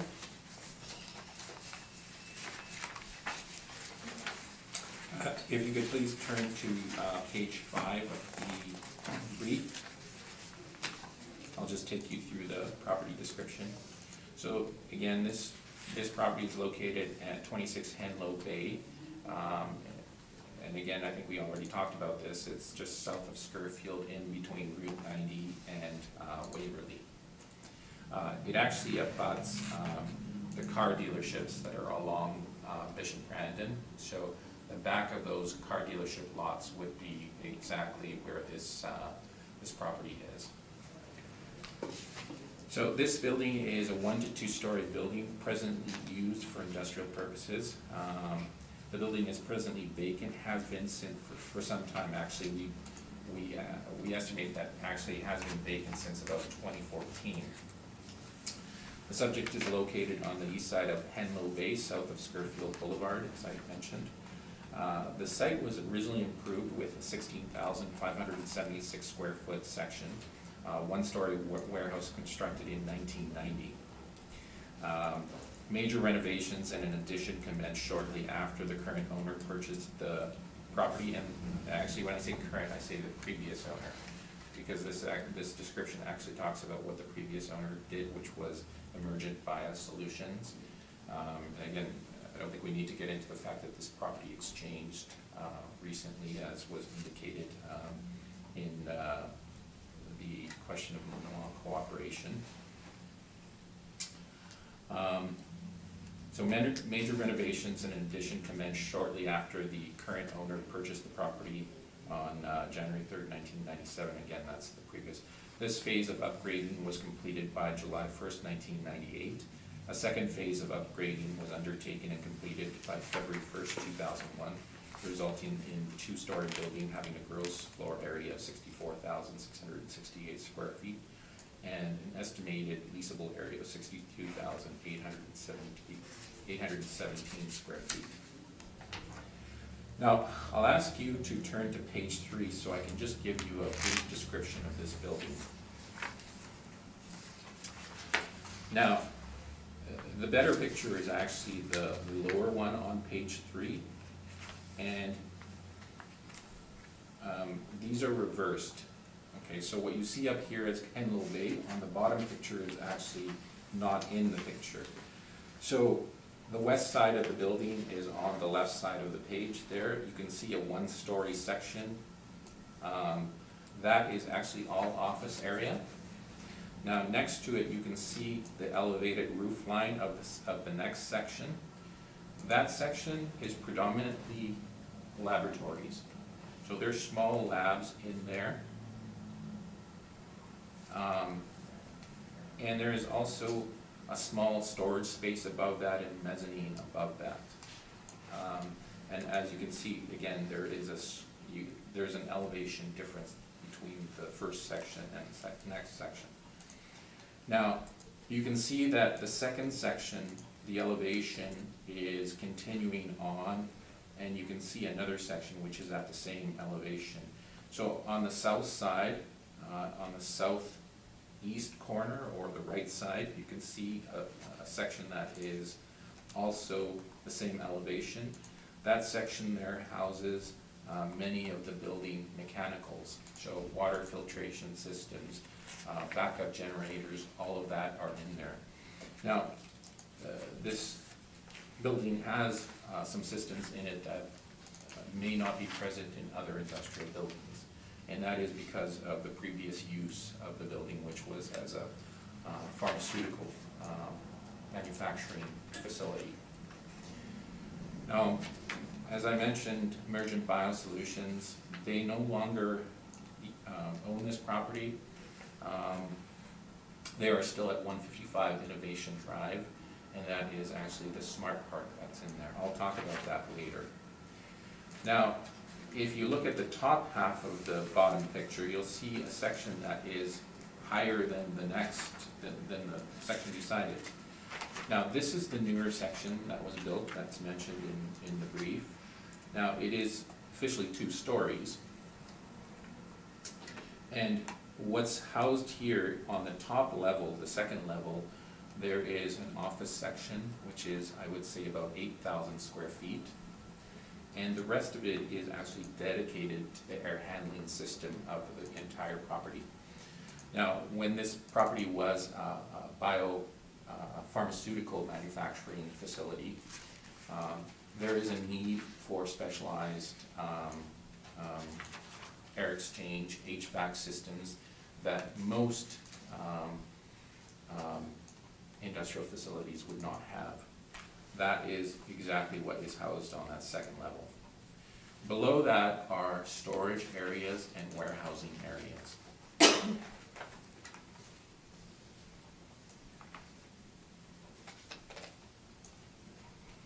In terms of the site is actually a good size site. It has ample parking in terms of the land to building ratio. It's a good size for this type of property.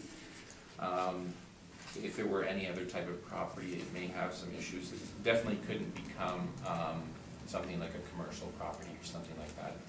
Even though the zoning may allow for some commercial uses, the parking ratio would be an issue in that. So it would likely stay some type of industrial or use like it previously was, not as a pharmaceutical, but we think a multi-tenant industrial building.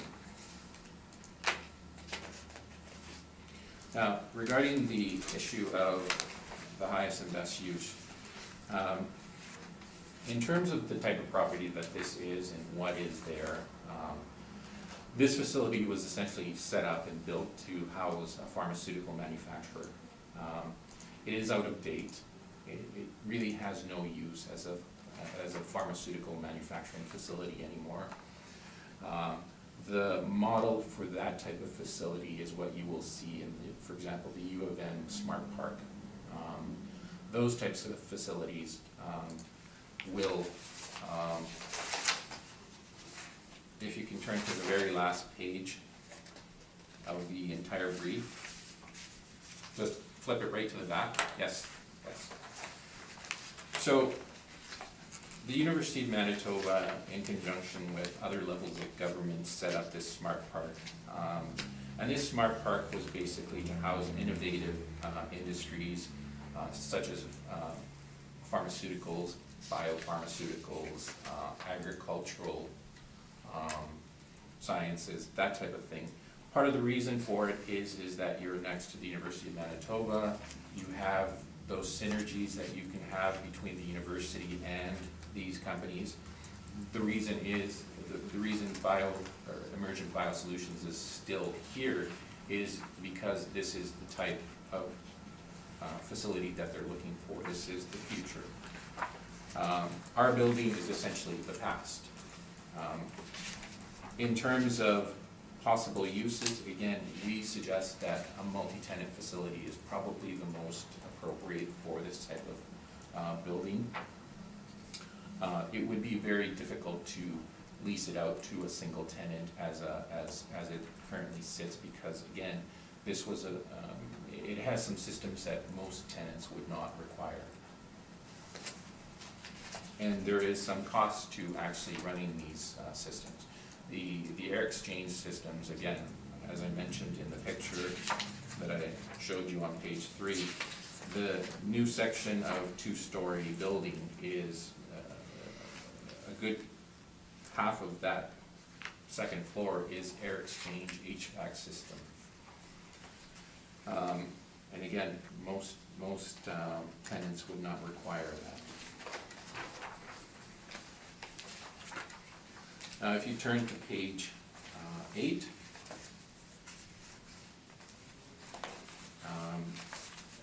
in terms of the income approach to value, we used a blended rent of $7.64 as opposed to the city's rent. If you turn to page 9, we can go through the income summary approach. Now, we separated this according to what's there. So we have office on a section of the first floor and office space on a section of the second floor in the newer building. In total, there is about 11,517 square feet. We put a value of $8.50 on that. In terms of the comparables that we had an office range between $9 and $10.75. I've made a downward adjustment on that rent simply because I believe the condition of the property, or at least the office space, is dated, it's old, and I don't think it would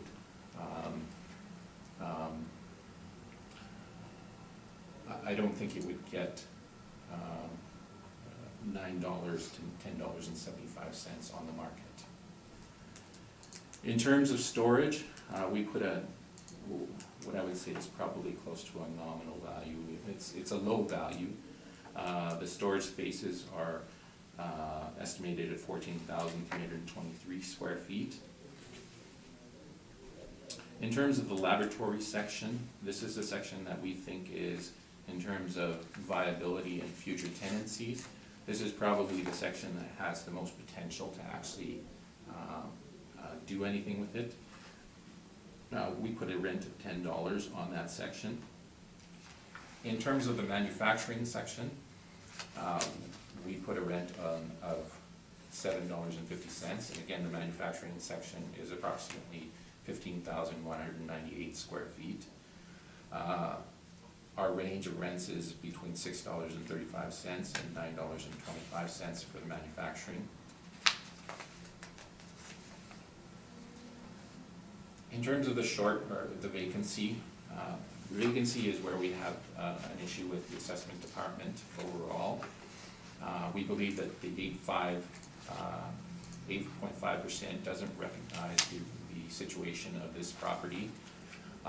And one of the reasons that the building is still predominantly vacant is, again, finding the type of tenants that would go into this type of building.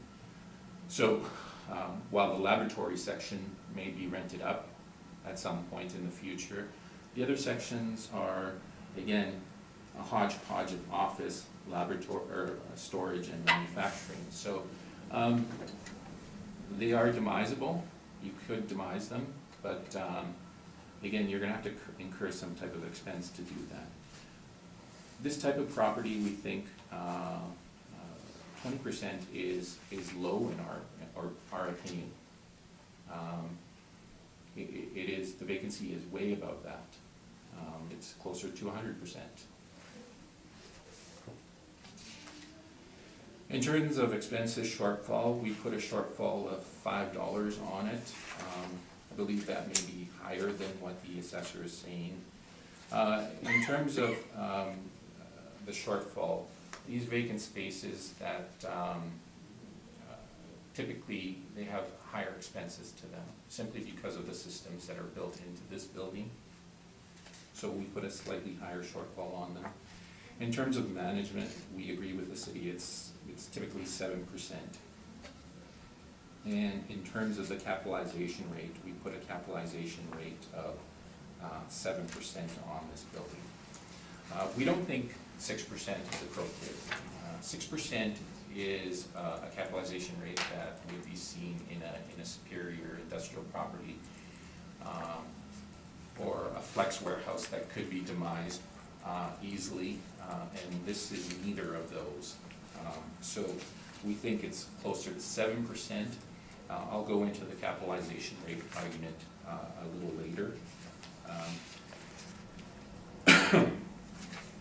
The requested amount that we're asking for is $4,202,000. And I will go into the appendix now. Appendix 1 is just the valuation again. Appendix 2 are the pictures. So as we go through them, you can start to see that the laboratory thing is predominant here. There's a lot of laboratory space. And again, those tenancies will have a future in this building.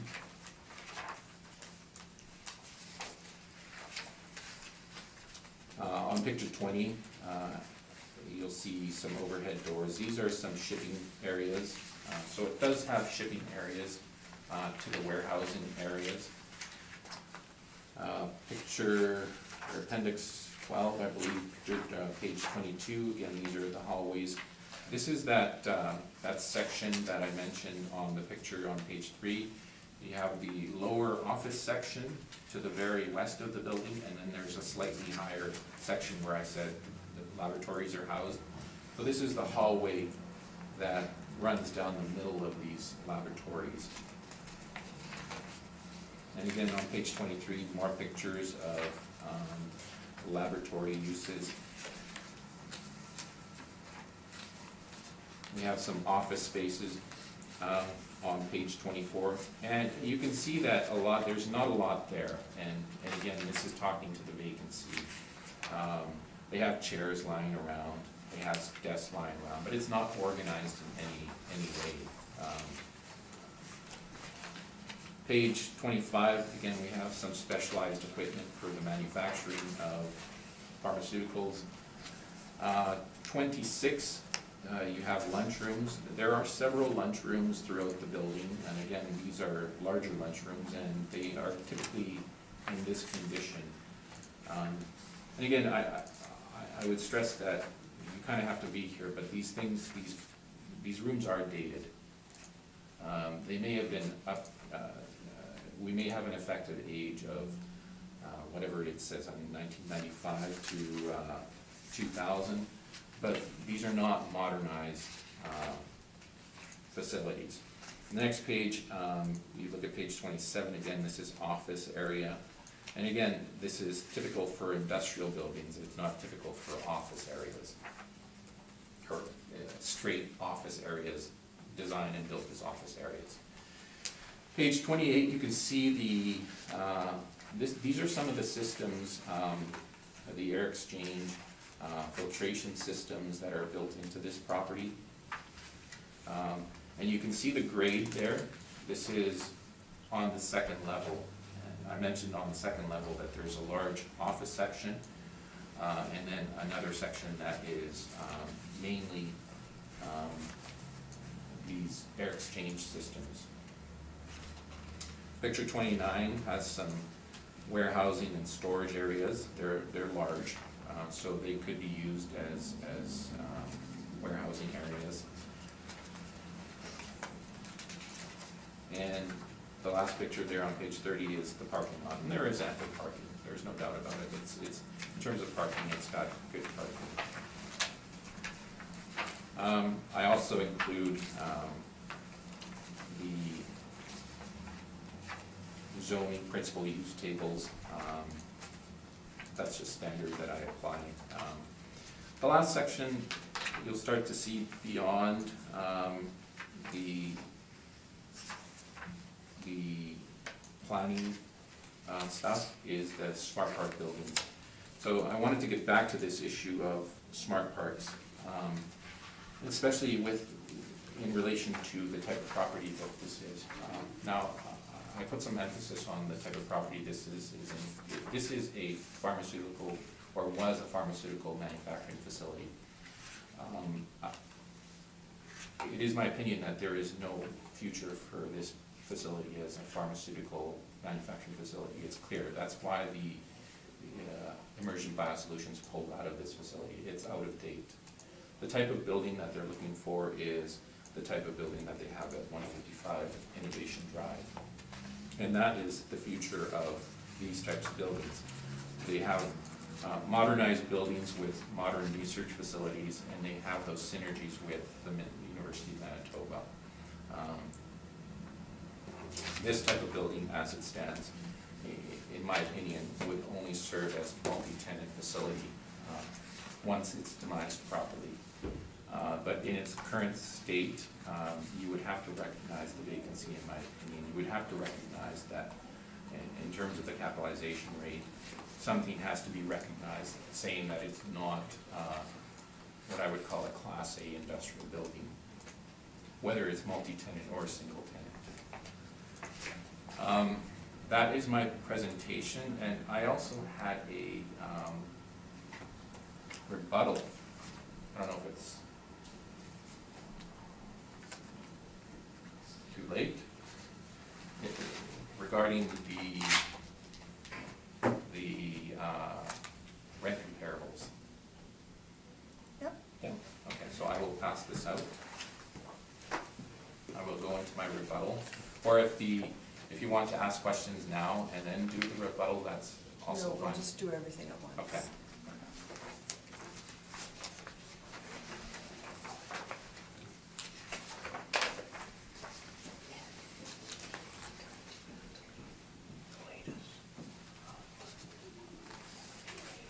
Okay, so this is my rebuttal for this property, 26 Henlow Bay.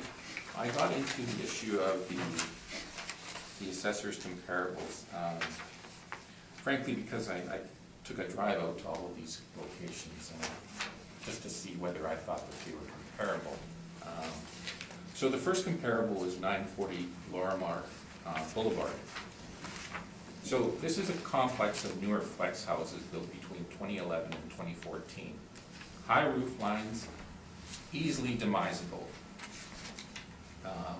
They house, in this location here, there's a state-of-the-art clinic. There's an exercise facility in there. You can have commercial uses. Because of the type of zoning on it, you have a variety of different uses that you can put in these properties. But I think the emphasis has to be placed on what this is. This is something that is purpose-built to be flexible, okay? Our building is not that. Now, the stated rent for this facility was $10.95 per square foot for 23,476 square feet, beginning July 25th, 2013, for a term of 6 years, 1 month. That's another thing that you have to point out, is that these facilities attract stronger covenants.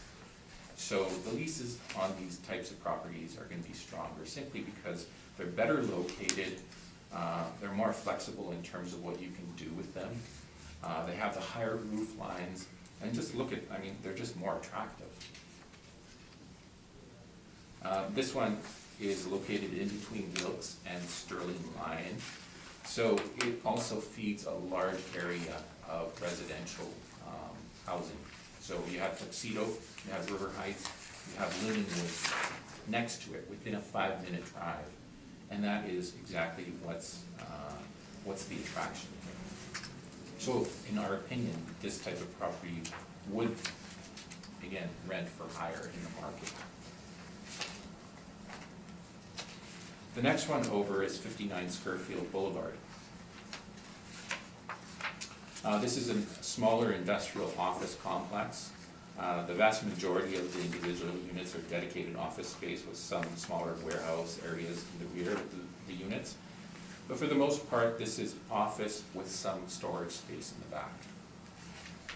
Stated rent for this property, this particular unit, is $11 per square foot for 5,189 square feet.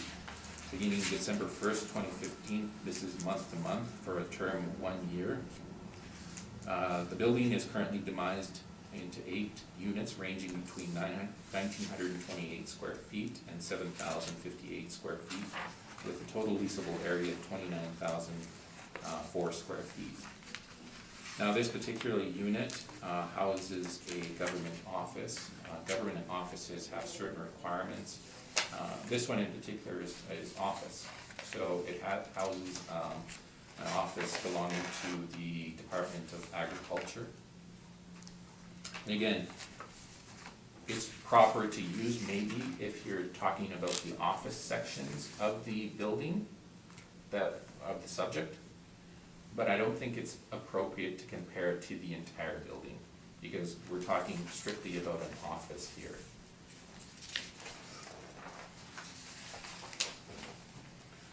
The next one over is 62 Scofield on page 3.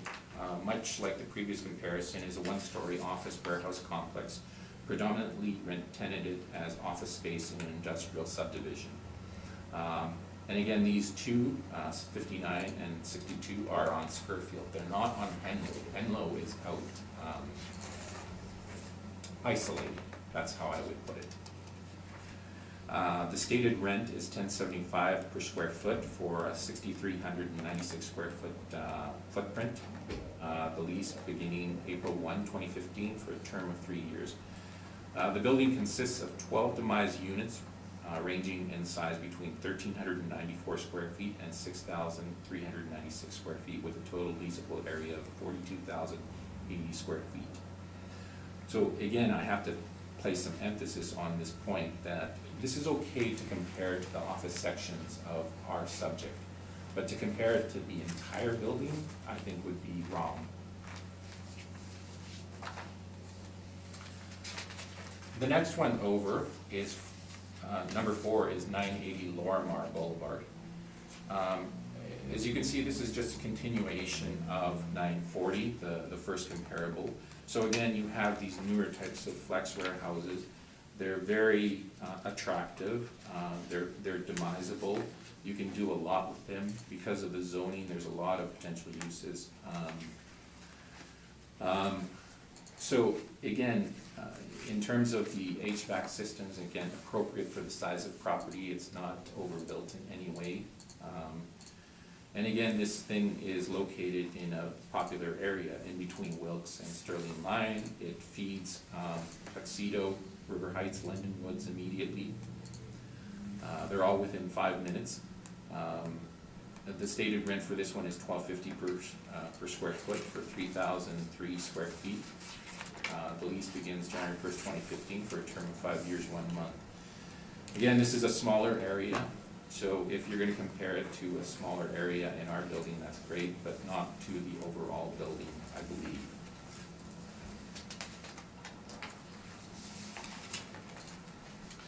The next one over is example 5. This is 950 Lorimar Boulevard.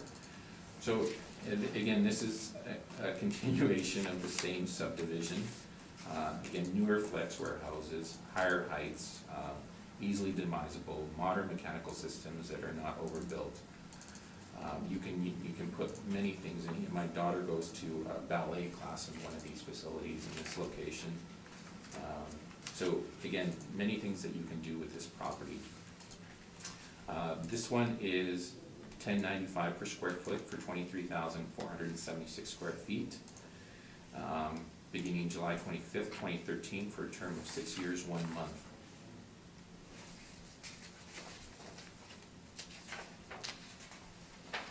The last one is 275 Commerce Drive, and that's on page 6. 275 Commerce Drive is actually 1301 Kenaston Boulevard. If you're not familiar with this, if you go down Kenaston and you see during the winter, you can see the snow dump on the right side of Kenaston Boulevard. So just before that, there is a large complex of industrial commercial buildings. This is, many of these are all under one roll number, and that is known as 1301 Kenaston Boulevard. This one has a business address essentially of 275 Commerce Drive. The entire site has 72 acres of land with a variety of commercial and industrial leases present. The assessor's example is a modern office warehouse space strategically located on Kenaston Boulevard. And you can see some of the pictures of this property. Again, extremely modern facility, has modern systems, again, that are not overbuilt. It's appropriate for that type of use, but it's predominantly office space. The stated rent is $10.95 per square foot for 25,000 square feet starting June 1st, 2015 for a term of 16 years. You can see an overhead picture on page 8. Again, it's a large complex, very dissimilar to our situation.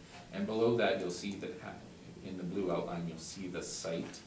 So there's a multitude of buildings and facilities in this row number.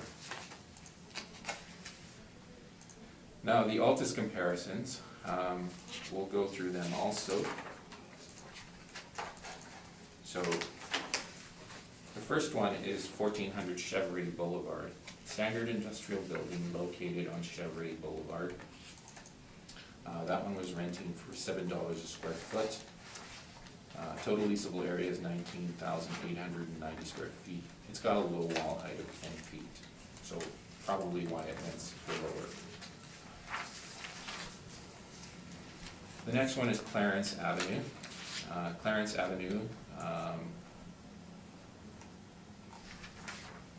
let's see. This one is 31,685 square feet, 22-foot wall height, good land to building ratio, 575 per square foot. And again, these are mainly industrial buildings. They also have the tenancy type of whether it's multi-tenant or single tenant. If you see a 0 there, it means we don't have the information of whether it's a single tenant or multi-tenant. The next one over is, example 3 is 1725 Inkster Boulevard. Some of you may know this as the old Sears warehouse. So this one had some growing pains. Once it was sold off, the market fell out. Sears vacated this facility. It was sold off, and the new owners began the process of demising this property. This particular unit is 26,735 square feet. It's a warehousing facility, 26-foot wall height, with a net rent of $475.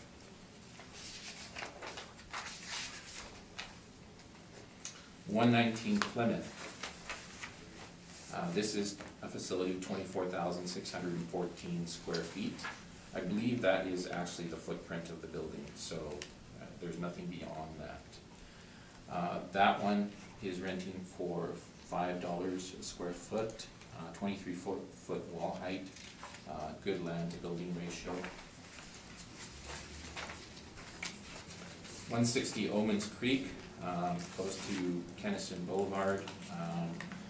This one is built in 1992. It's 85,199 square feet. Rents for $6.57 square feet, or $6.57 per square foot. 27-foot wall height, land to building ratio of 2.50, mainly a warehousing facility. But again, it's an industrial building of a larger size with a single occupant.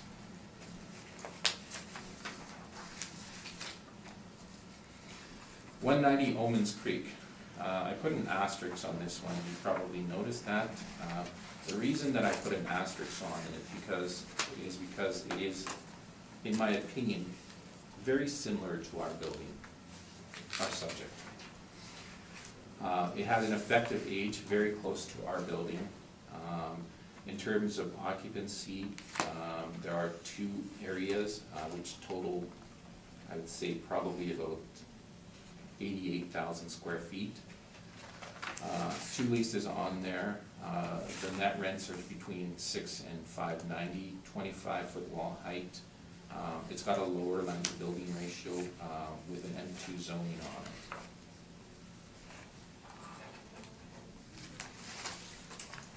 Excuse me, Mr. Navarro, if I could stop you there, because you've got 8 more Okay, to go through. that's fine. I can stop there. Yeah. Is that okay? Yeah. So you're saying that 190 is your best, one of your best comparisons, so? As an entire facility, yeah, it's one of the better comparisons. I would say that probably 1457 Chevy is a smaller location, located in the area. Also, 350 Debates is probably a very good comparable. It's slightly newer, but I'll have you look at those. The main point that I wanted to make here is that the assessor's comparables are, many of them are just not appropriate. There are two that are, in my opinion, appropriate as office space comparisons, but for the most part, I don't think any of them are really appropriate. Okay, thank you. No questions, Madam Chair. Okay. Mr. Sawatsky? No, I have no questions. I have a couple, I don't want to drag this on because it's going on long enough. But the office space, you gave $850 rent, and you're saying it's because it's dated, right? Now, the comparable that you gave for office, just looking at office, are all more than the $850. Are you saying those office space are not dated? They're the same date? As I said, I took a visit to some of these locations to see what they were like. So one was a government office, so I was able to walk into it.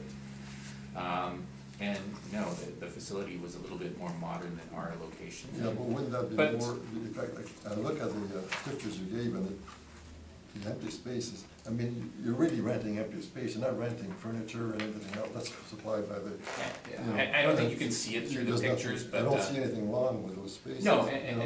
and I, that's my opinion only. Certainly when I said to you, when I was reading the comparables, and I said 59 and 62, in my opinion, could be used as comparisons of office space, but not for the entire facility.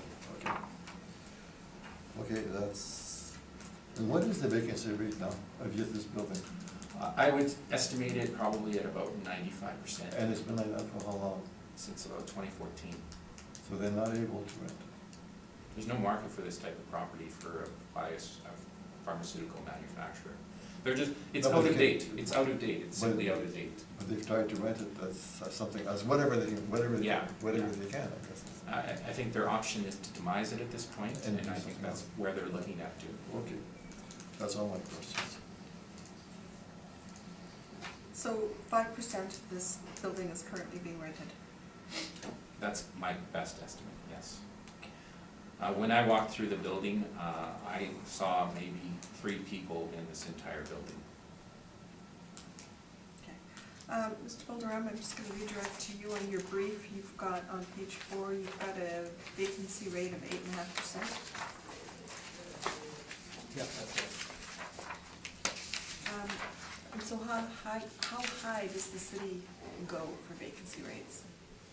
Well, it depends on how long has it been vacant. The question is, yeah, if it's more than how many years, we go 15, 10% or so. If it's a few years here and there, but if it's really for a longer time, maybe 10 years or so, maybe 25%.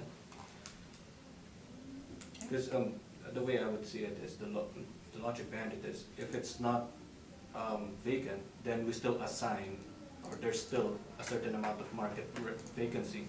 So we're assuming that for the next how many years it will be vacant or not. So that's why the vacancy may fluctuate.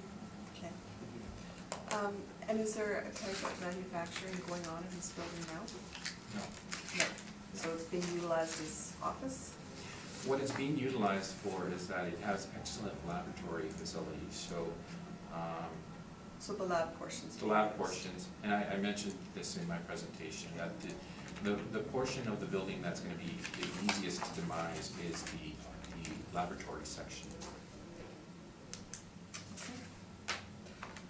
Okay. Thank you, and no further questions, so we're going to go back to 60 Burnett.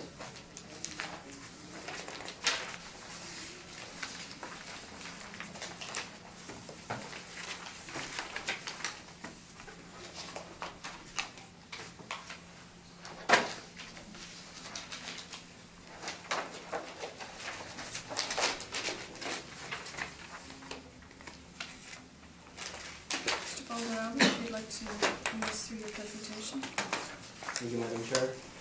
Next property has a roll number of 040028800100. It is located at 60 Burnett Avenue. We're at roll year 2019 using reference date of April 1st, 2016. It is assessed at $1,470,000. That's 3 buildings, a single premise, single story, has an effective years built of 1962 to 1975, a wall height of 17 to 21 feet, has a land area of 65,310 square feet, a planned area of 19,144 square feet, and a land to plan ratio of 3.41 to 1. On page 3 are the rent comparables. They're ranging from $6.50 to $11.43. Leased area ranging from 10,000 to 44,000 square feet. And on page 4 is the income valuation workup. The leasable area is 19,144 square feet, and the rent per square foot is $6.61. The vacancy loss is 4%.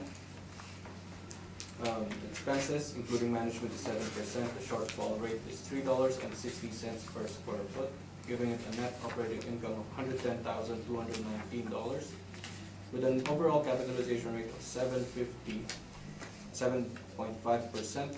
The estimated value is $1,470,000 rounded. On page 8 is the map of the subject property and the comparable leases. The one in start is where the subject property is. On page 9 to page 11 are the pictures of the subject property. They are aerial photos. And from page 12 to page 15 are the 2015 income and expense information for the subject property. That's my presentation, Madam Chair.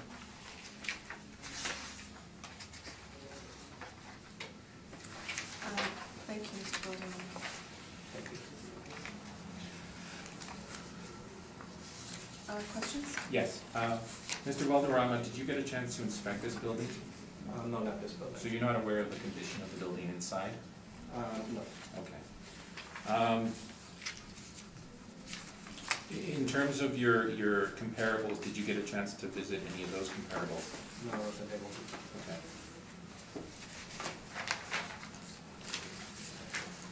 Now, you're aware that this is an owner-occupied building? Yes, it is. Okay. Were you aware that people on this site were there since the building was built? No, I'm not. Okay.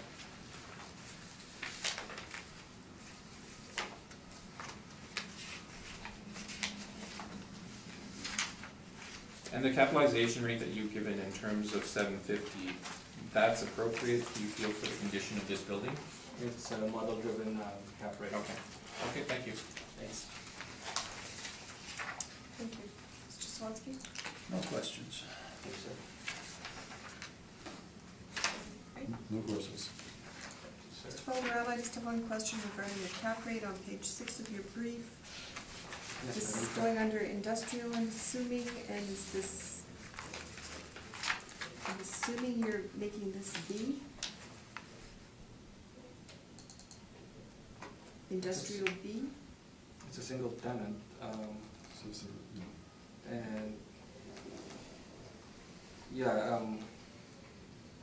industrial. Yeah, it doesn't delineate the industrial A or B, but based on our thing, but yeah, I can consider it industrial B.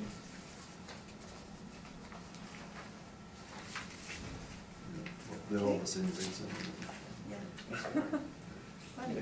It's more of, I think, based on my observation, it's more on, we're trying to align them with the others, with the external sources, like Collier, CBRE, Stevenson. They all have different, the way they classify it, so. Great.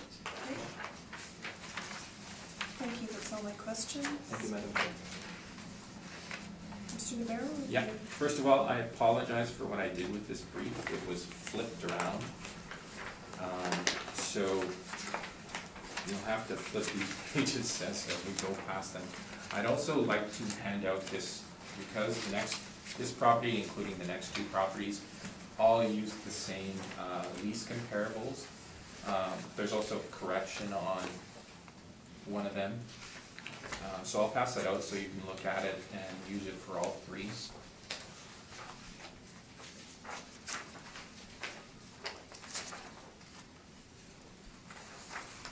Do you have another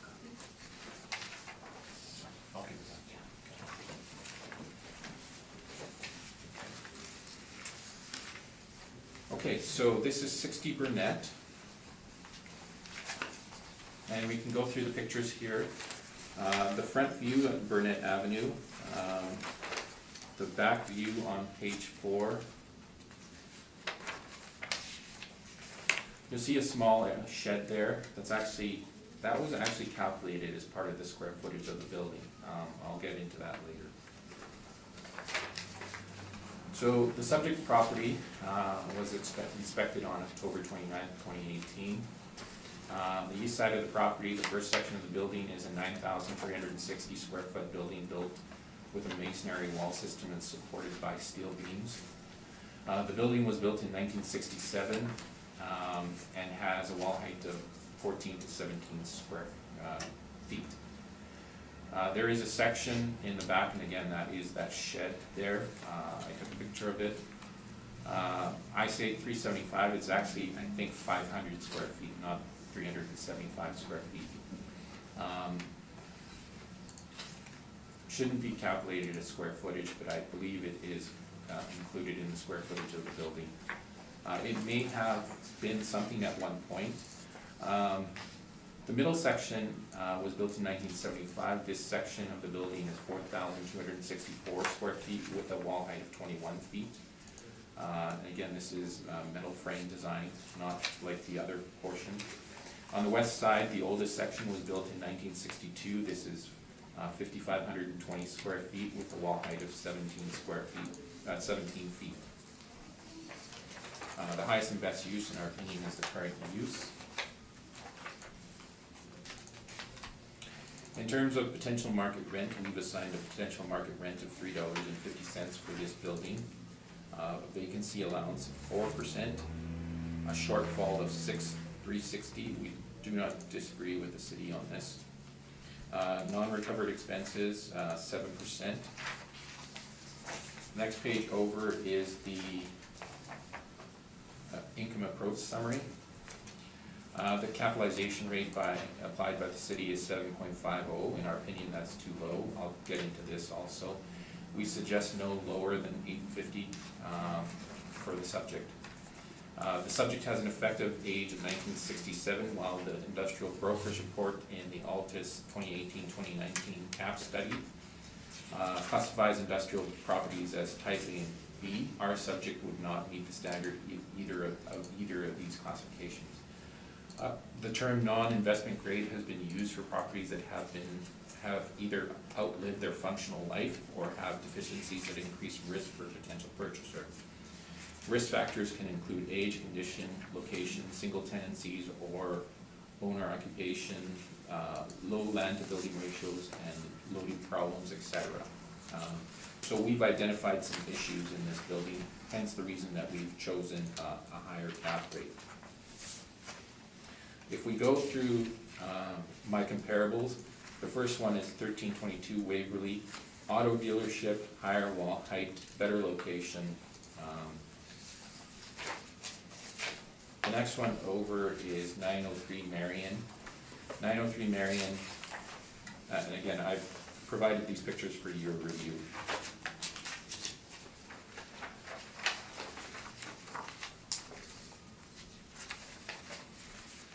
We're recommending a value of $658,000 for this property. If we go through the appendix on page 19, you can see the building footprint. Some of the office areas. And as you can see, as you go along, you can tell that the building is dated. And it's not just dated, it's got structural issues, deficiencies that you wouldn't find in a more modern building because of its age. It's essentially, it's there for the owner in terms of functional use. For another potential purchaser, probably not. I could see a potential purchaser just knocking this building down and rebuilding something on it. You go on through these pictures. Page 29, you can see what used to be office area is used to house drums of oil and other materials for their facility. On page 30, you'll start to see some of the deficiencies that I've outlined. So There is structural cracking throughout this building. Part of the reason for that is the type of building that this, or the type of use. So these are, they pound out or stamp steel components. So they have large industrial stamps that actually create a lot of downward force. And that force is kind of, goes along the floor and it travels its way up the wall systems. So caused by the type of use there, but over time they're starting to see cracking everywhere. You'll also see on the roof, a large portion of this roof is straw board, not modern materials. There's a lot of leaks everywhere. So there's a lot of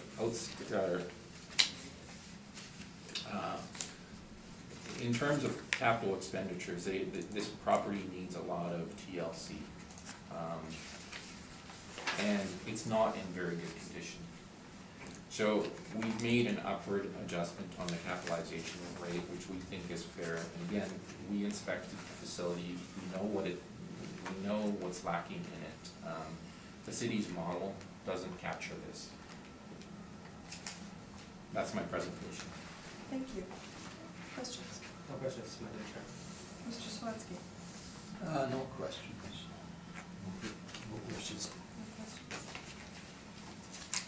And you yourself went up there? I even put the date that I was there. Yeah. Yeah. I've been to all of these properties in terms of inspecting inside and outside. Mr. Valderrama, you were not at this property? No, I wasn't. Can you tell me the last time it was inspected? No, I don't.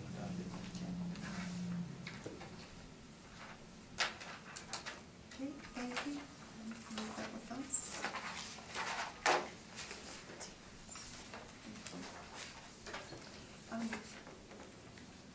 Actually, I'm just gonna ask if you could turn the camera on 1 second. Or turn the sound off. Yeah, thank you.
And our next property is 1771 Inkster.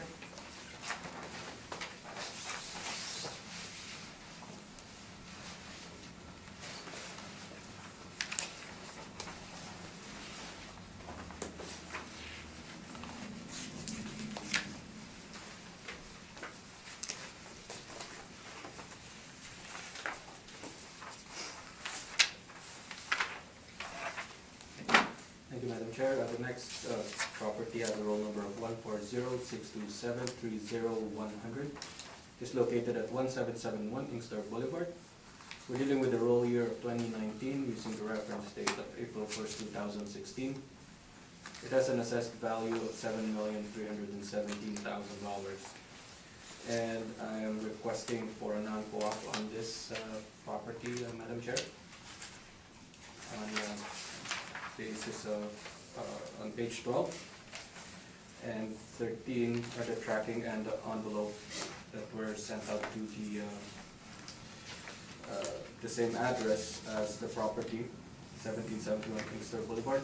It's received and signed, and on page 14 is the blank mailer for the submission or for the second request for income and expense information. Okay. My understanding understanding is you're gonna, You can vote on the penalty. I have nothing to give you because I checked our records. Our client was not compliant, so I had nothing to argue. but you're gonna confirm the other portion? Yes. Okay. Do you want to discuss Yeah. this? Panel, did you have any questions? So there was no information provided, or was it just late like the other one? No, there's none provided. We didn't receive anything. Okay. And how do you make your assessments? Just based on model? Yes, it is. It is based on model. Okay. Ray, did you have any No, questions? no questions. Okay. I have no questions, and you have no presentation in regards to this. I submitted a brief, but to tell you the truth, it's, there's, the compliance issue is an issue, so. All right, so just step outside for 1 moment.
And I'll bring this meeting back to order, and we are going to grant the non-co-op.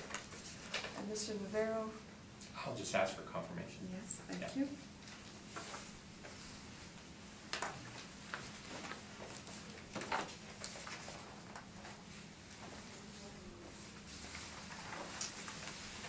Okay, we are going on to 298 Archibald.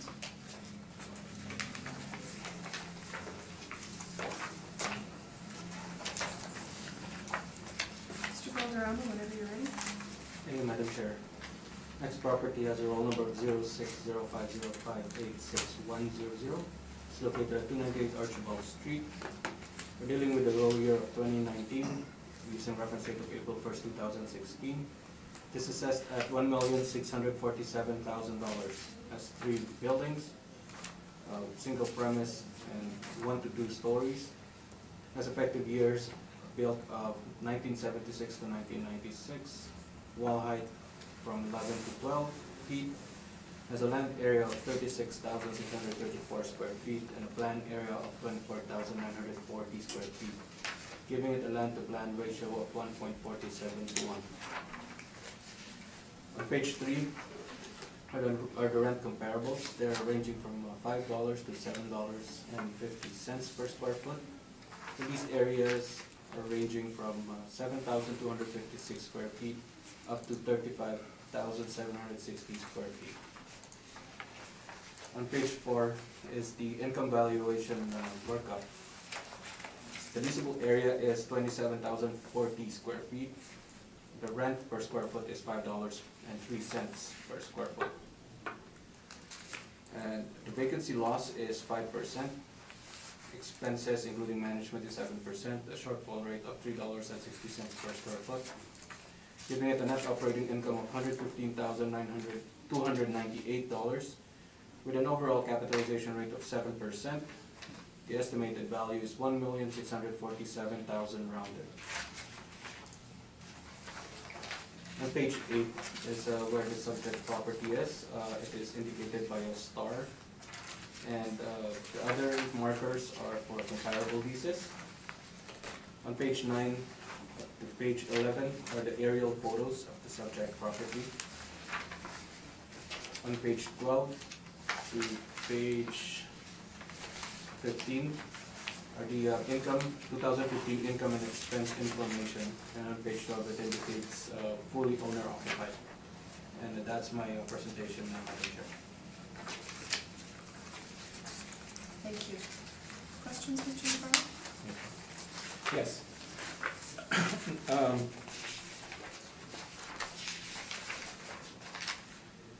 In terms of the effective age of this building, have you been to this building? No, I haven't. So you're not aware of the condition of the building? No. Okay.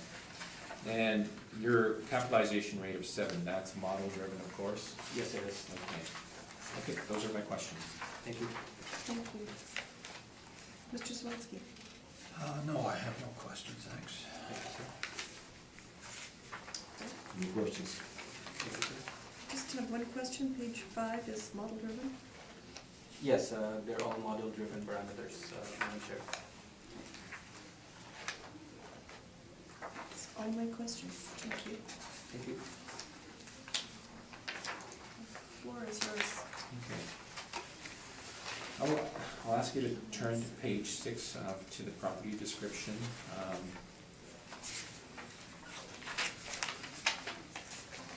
So this property is located on the corner of Rue Plinguet Street, or Rue Plinguet and Archibald. And it's right in the corner. It backs onto the main line behind. You can see on our pictures that the main line is actually identified. We have an effective age of 1978 on this property. We departed from the city's effective age on this property because we do not think that their effective age is actually appropriate for this facility. Now, according to the owner, this property was actually built in the early 70s. There have been modest upgrades made to it, and I would say modest. I would say that there's no way that this property can have an effective age of over 1980. I estimated it at 1978. It is 27,040 square feet, steel frame structure. It's got a very low wall height. I believe it's only 12 feet for the factory section, which is the largest portion of this property. There is also an office section, which is on the second floor of the front portion of the property. If you can see it in the picture on page 2. The first level is industrial use. The second level is office use. The site is irregular shaped. It is approximately 36,634 square feet in zone N2.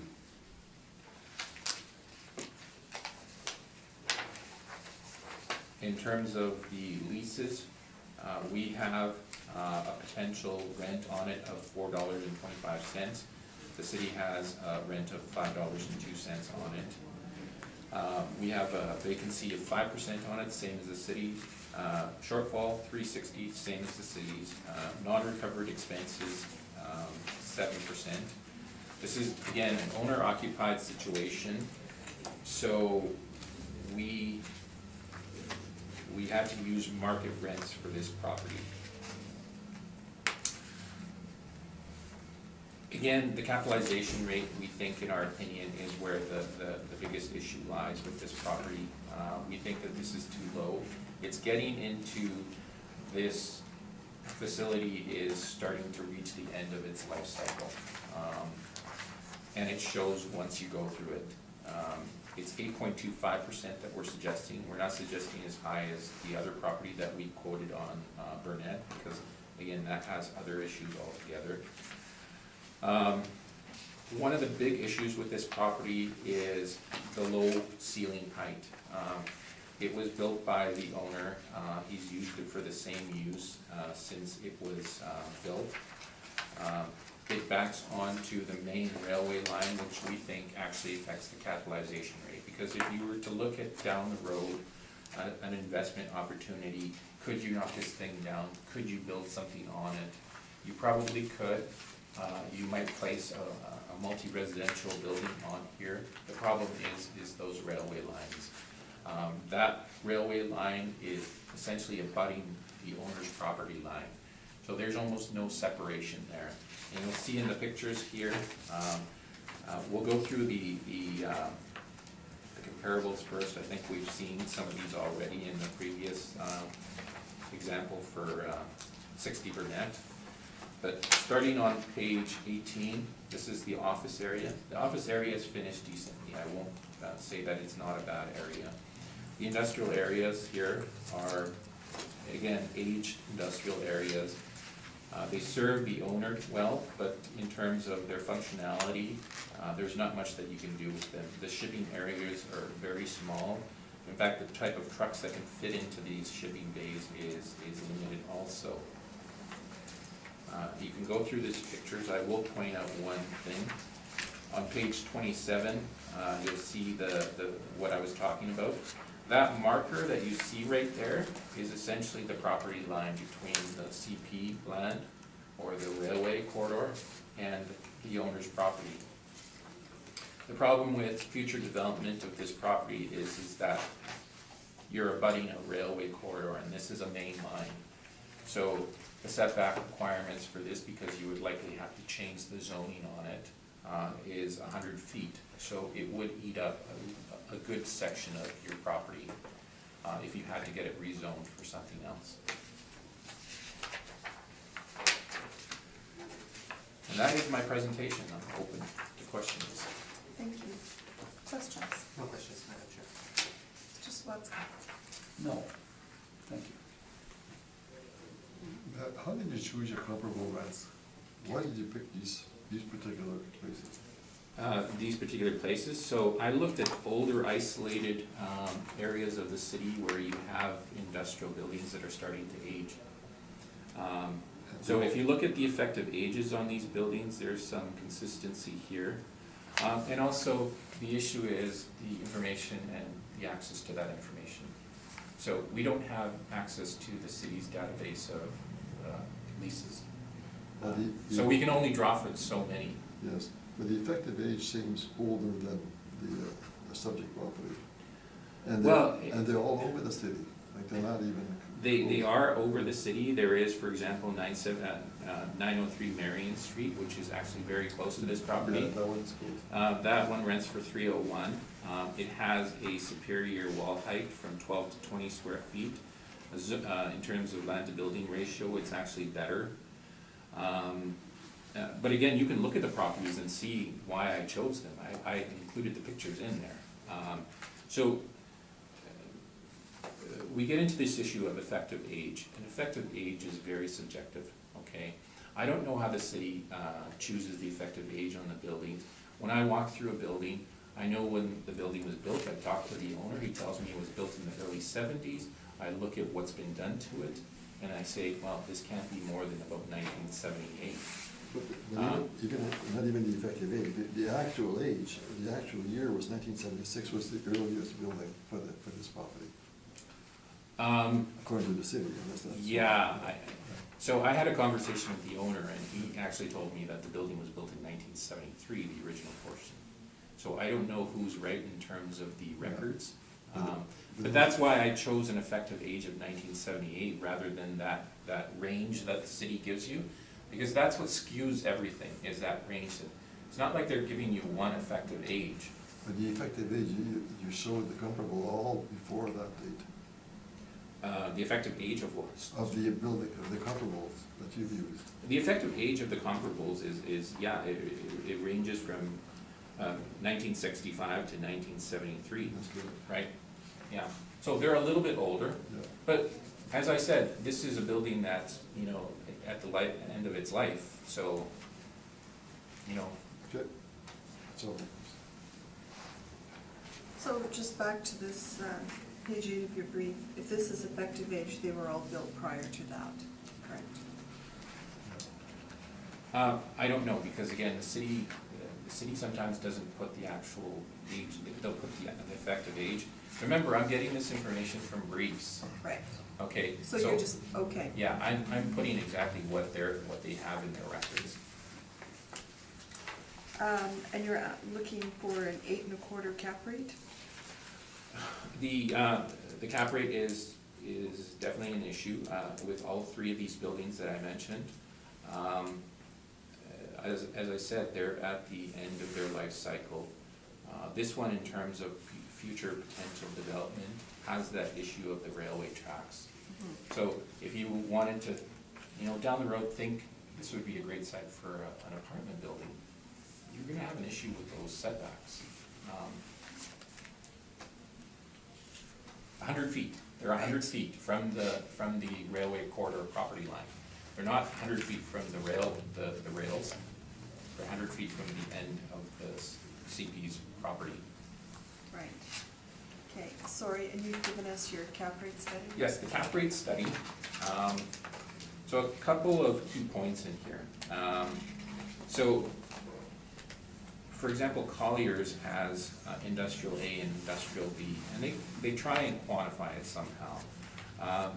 Colliers benchmark definitions for industrial A is a single tenant property between 50,000 and 100,000 square feet. Clearly, this doesn't meet that, okay? With an average lease duration of 10 years. Class B properties are described as multi-tenant properties of between 25 and 100,000 square feet, with average lease durations of between 6 and 10 years. Now, again, you have a quality issue, but you also have the covenant strength. And this is what I was trying to speak to earlier with another property that we talked about, is that lease covenant strength. Is that with these A and B properties, you're gonna have that lease covenant strength. You're not gonna have owner-occupied situations where the owner's been doing business out of that place for 50 years. That's another type of property. That's what we would call non-investment grade properties, and that is detailed on page 11. So, in terms of our capitalization rates and the way that we rationalize these things, is that for A and B, we have a range of 625 to 7 for A. For B, we have a range of 7 to 7.75, and for non-investment grade properties, it's 8 and above. The worst of the worst, I mean, we've seen some that have come back at 9. Those have to have serious deficiencies. This one doesn't have those serious deficiencies like we saw in Burnett, but it's still got some issues with it, and that's why we suggest a higher cap rate, higher than what the assessor is suggesting. Right. Whether you want to choose something different from that, that's your call. But what we're suggesting is that it can't be what the model is saying.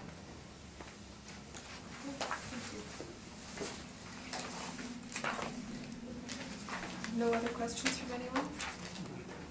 Can we move on to 7 renovation?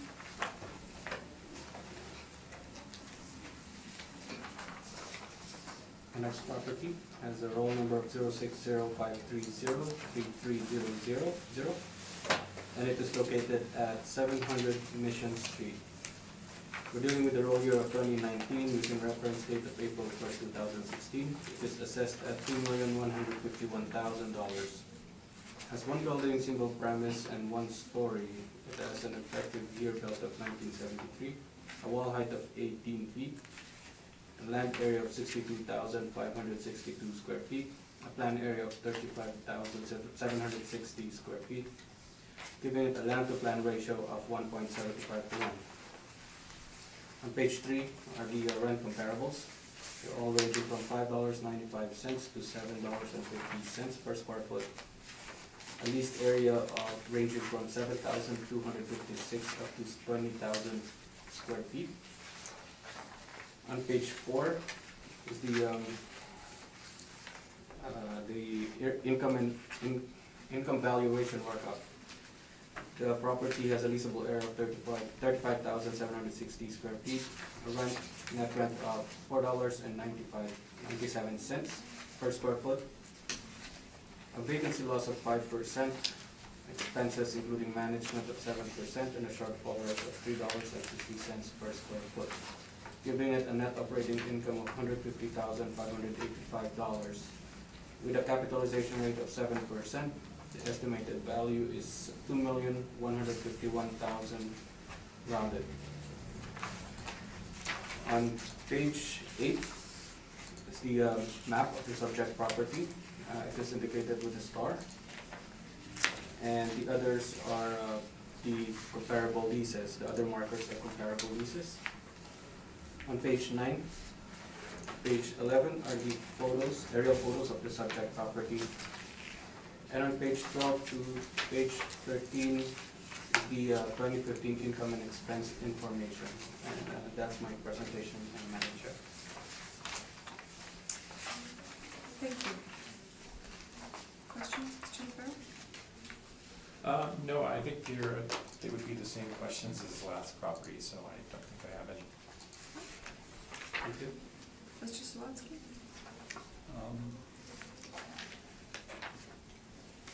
No questions, thanks. No questions there. Thank you, sir. So, Mr. Valderrama, did you have a chance to see this property? No, I wasn't able to see this property. Okay. In your notes, can you tell me when the last time it was inspected? No, I couldn't see it in my notes right now. I don't have it with me, Madam Chair. Sorry. Page 5 is model driven. Yes, it is model driven, Madam Chair. And you're using actuals on page 3. On page 3, yes, they are actuals, Madam Chair. Thank you. Mr. Navarro?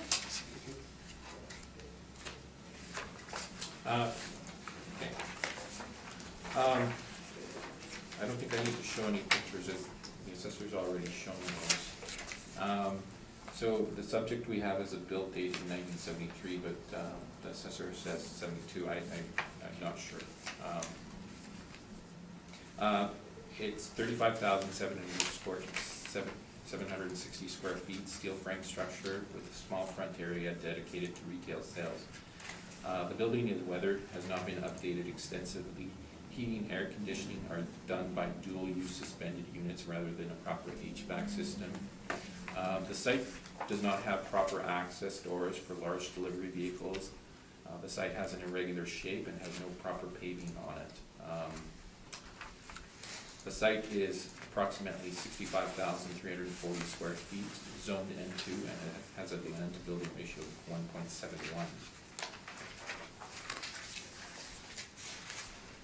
In terms of the potential market rent, we've gone with potential market rent of $4, vacancy of 5%, shortfall of $360, non-recovered expenses of 7%,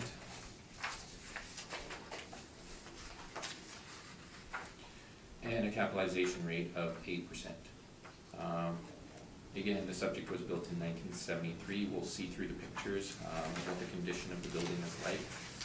We're suggesting a value of $1,499,000. You've already seen the lease comparables, so I don't think we need to go through these again. Appendix 1 is page 17. That's the front shot of the building.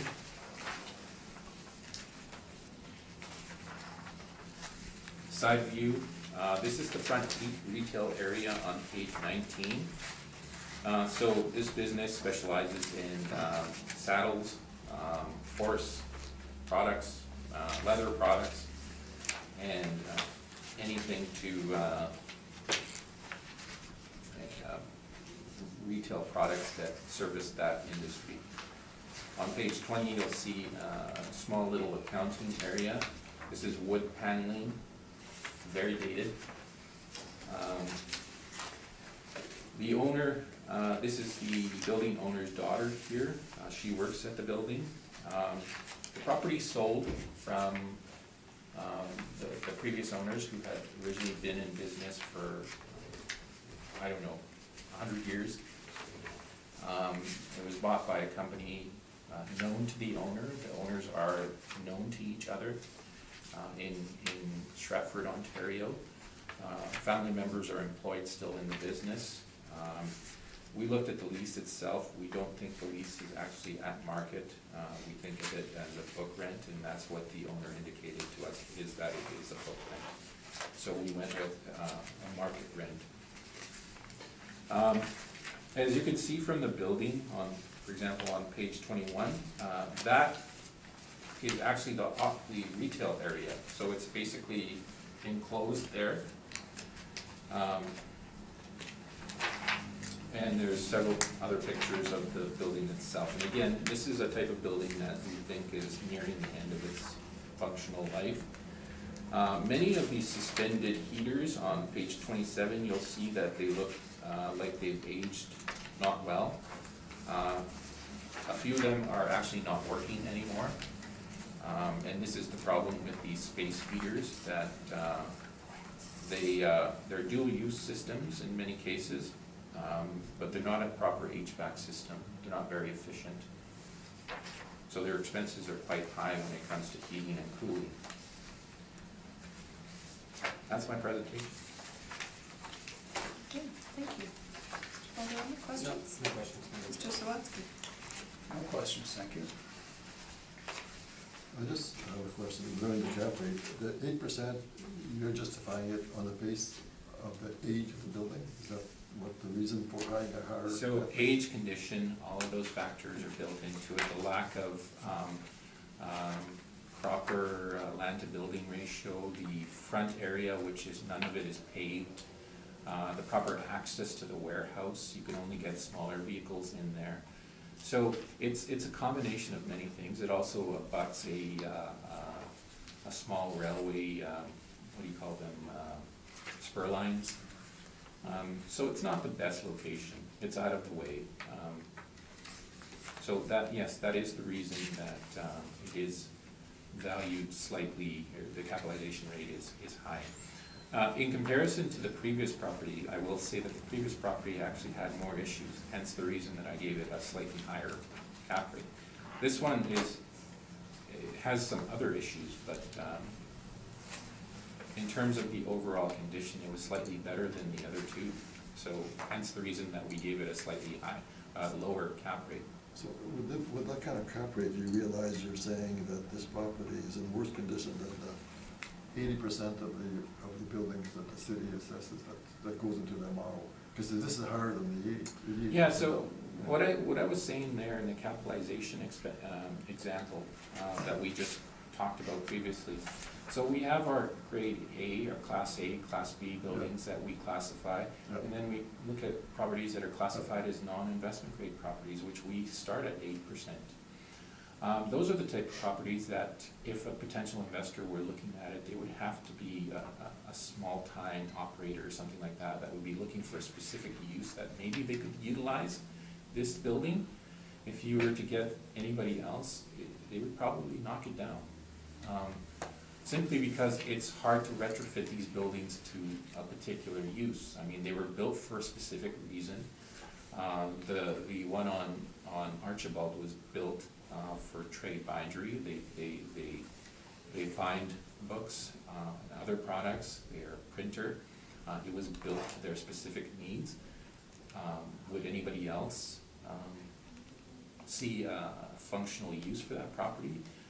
Unless you were buying the business itself, I don't see. I see it as being difficult to actually to use that building. And again, with the other building, you had the problem of the railway setbacks. So the future potential of that property is not good. With this one, it's simply a conditional lack of land, lack of loading areas, those types of things, and the building is starting to age. Well, it has aged. It's almost 50 years old. It's really at the end of its functional life. Yeah, but that is built in the rates that are being used by the city. They factor in the age of the building. You know what I mean? Well, in the model. The problem that I see with the city's model is that unlike their model for residential, which they can draw from thousands and thousands of sales, you only have so many sales to draw from industrial, and that's the problem there.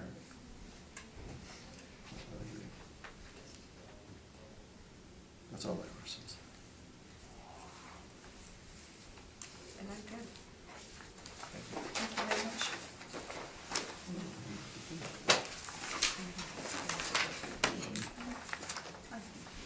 Okay, that's what I'm.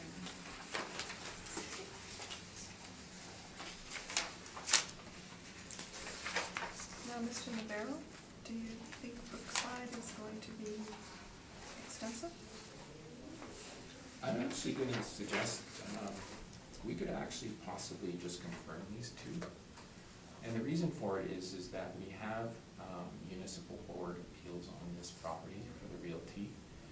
So in my opinion, it almost, because you're more likely to side with what was done at the Board of Revision, so, I could How do confirm you these. know that? Or you could, Just, but there is outstanding municipal board briefs, for appeals. I will talk to the owners of this properties and suggest that we file municipal board appeals on these two to coincide with the realty appeals. And that way we can deal with it that way. Sure. okay, if you're comfortable with that? Yeah. Essentially. Yeah.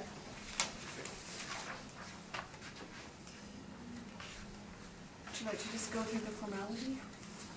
Just get on the record. Yeah. Okay, thank you, Madam Chair. The next two will be discussing business assessments. The first one has a business assessment ID of 53662, and it is located at 1991 Brookside Boulevard.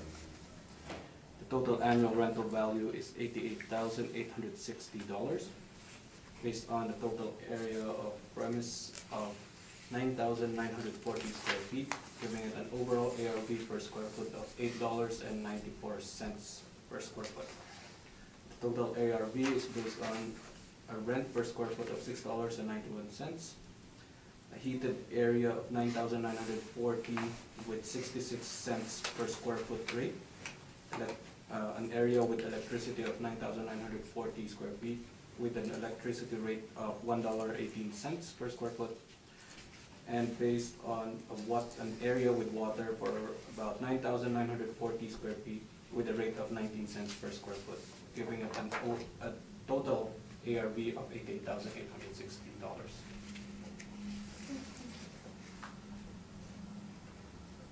Oh, confirm, please. Okay, Thank you.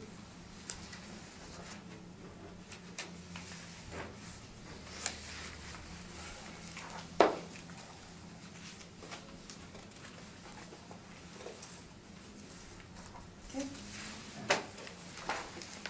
The next Oh, business right, assessment. yeah, sorry. Sorry. The next business assessment has a business assessment ID of 23732, and it is located at 1991 Brookside Boulevard. And we're dealing with roll year 2018. Has a total annual rental value of $191,580, and a total area of premises of about 21,360 square feet, giving it an overall area or ARV of $8.97 per square foot. So the business has a heat, electricity, and water in all the total area, and only 3,600 square feet of air-conditioned area. And the rates for heat is 66 cents per square foot, and electricity rate is $1.18 per square foot, and the water rate is 19 cents per square foot. And lastly, the air conditioning rate is 32 cents per square foot.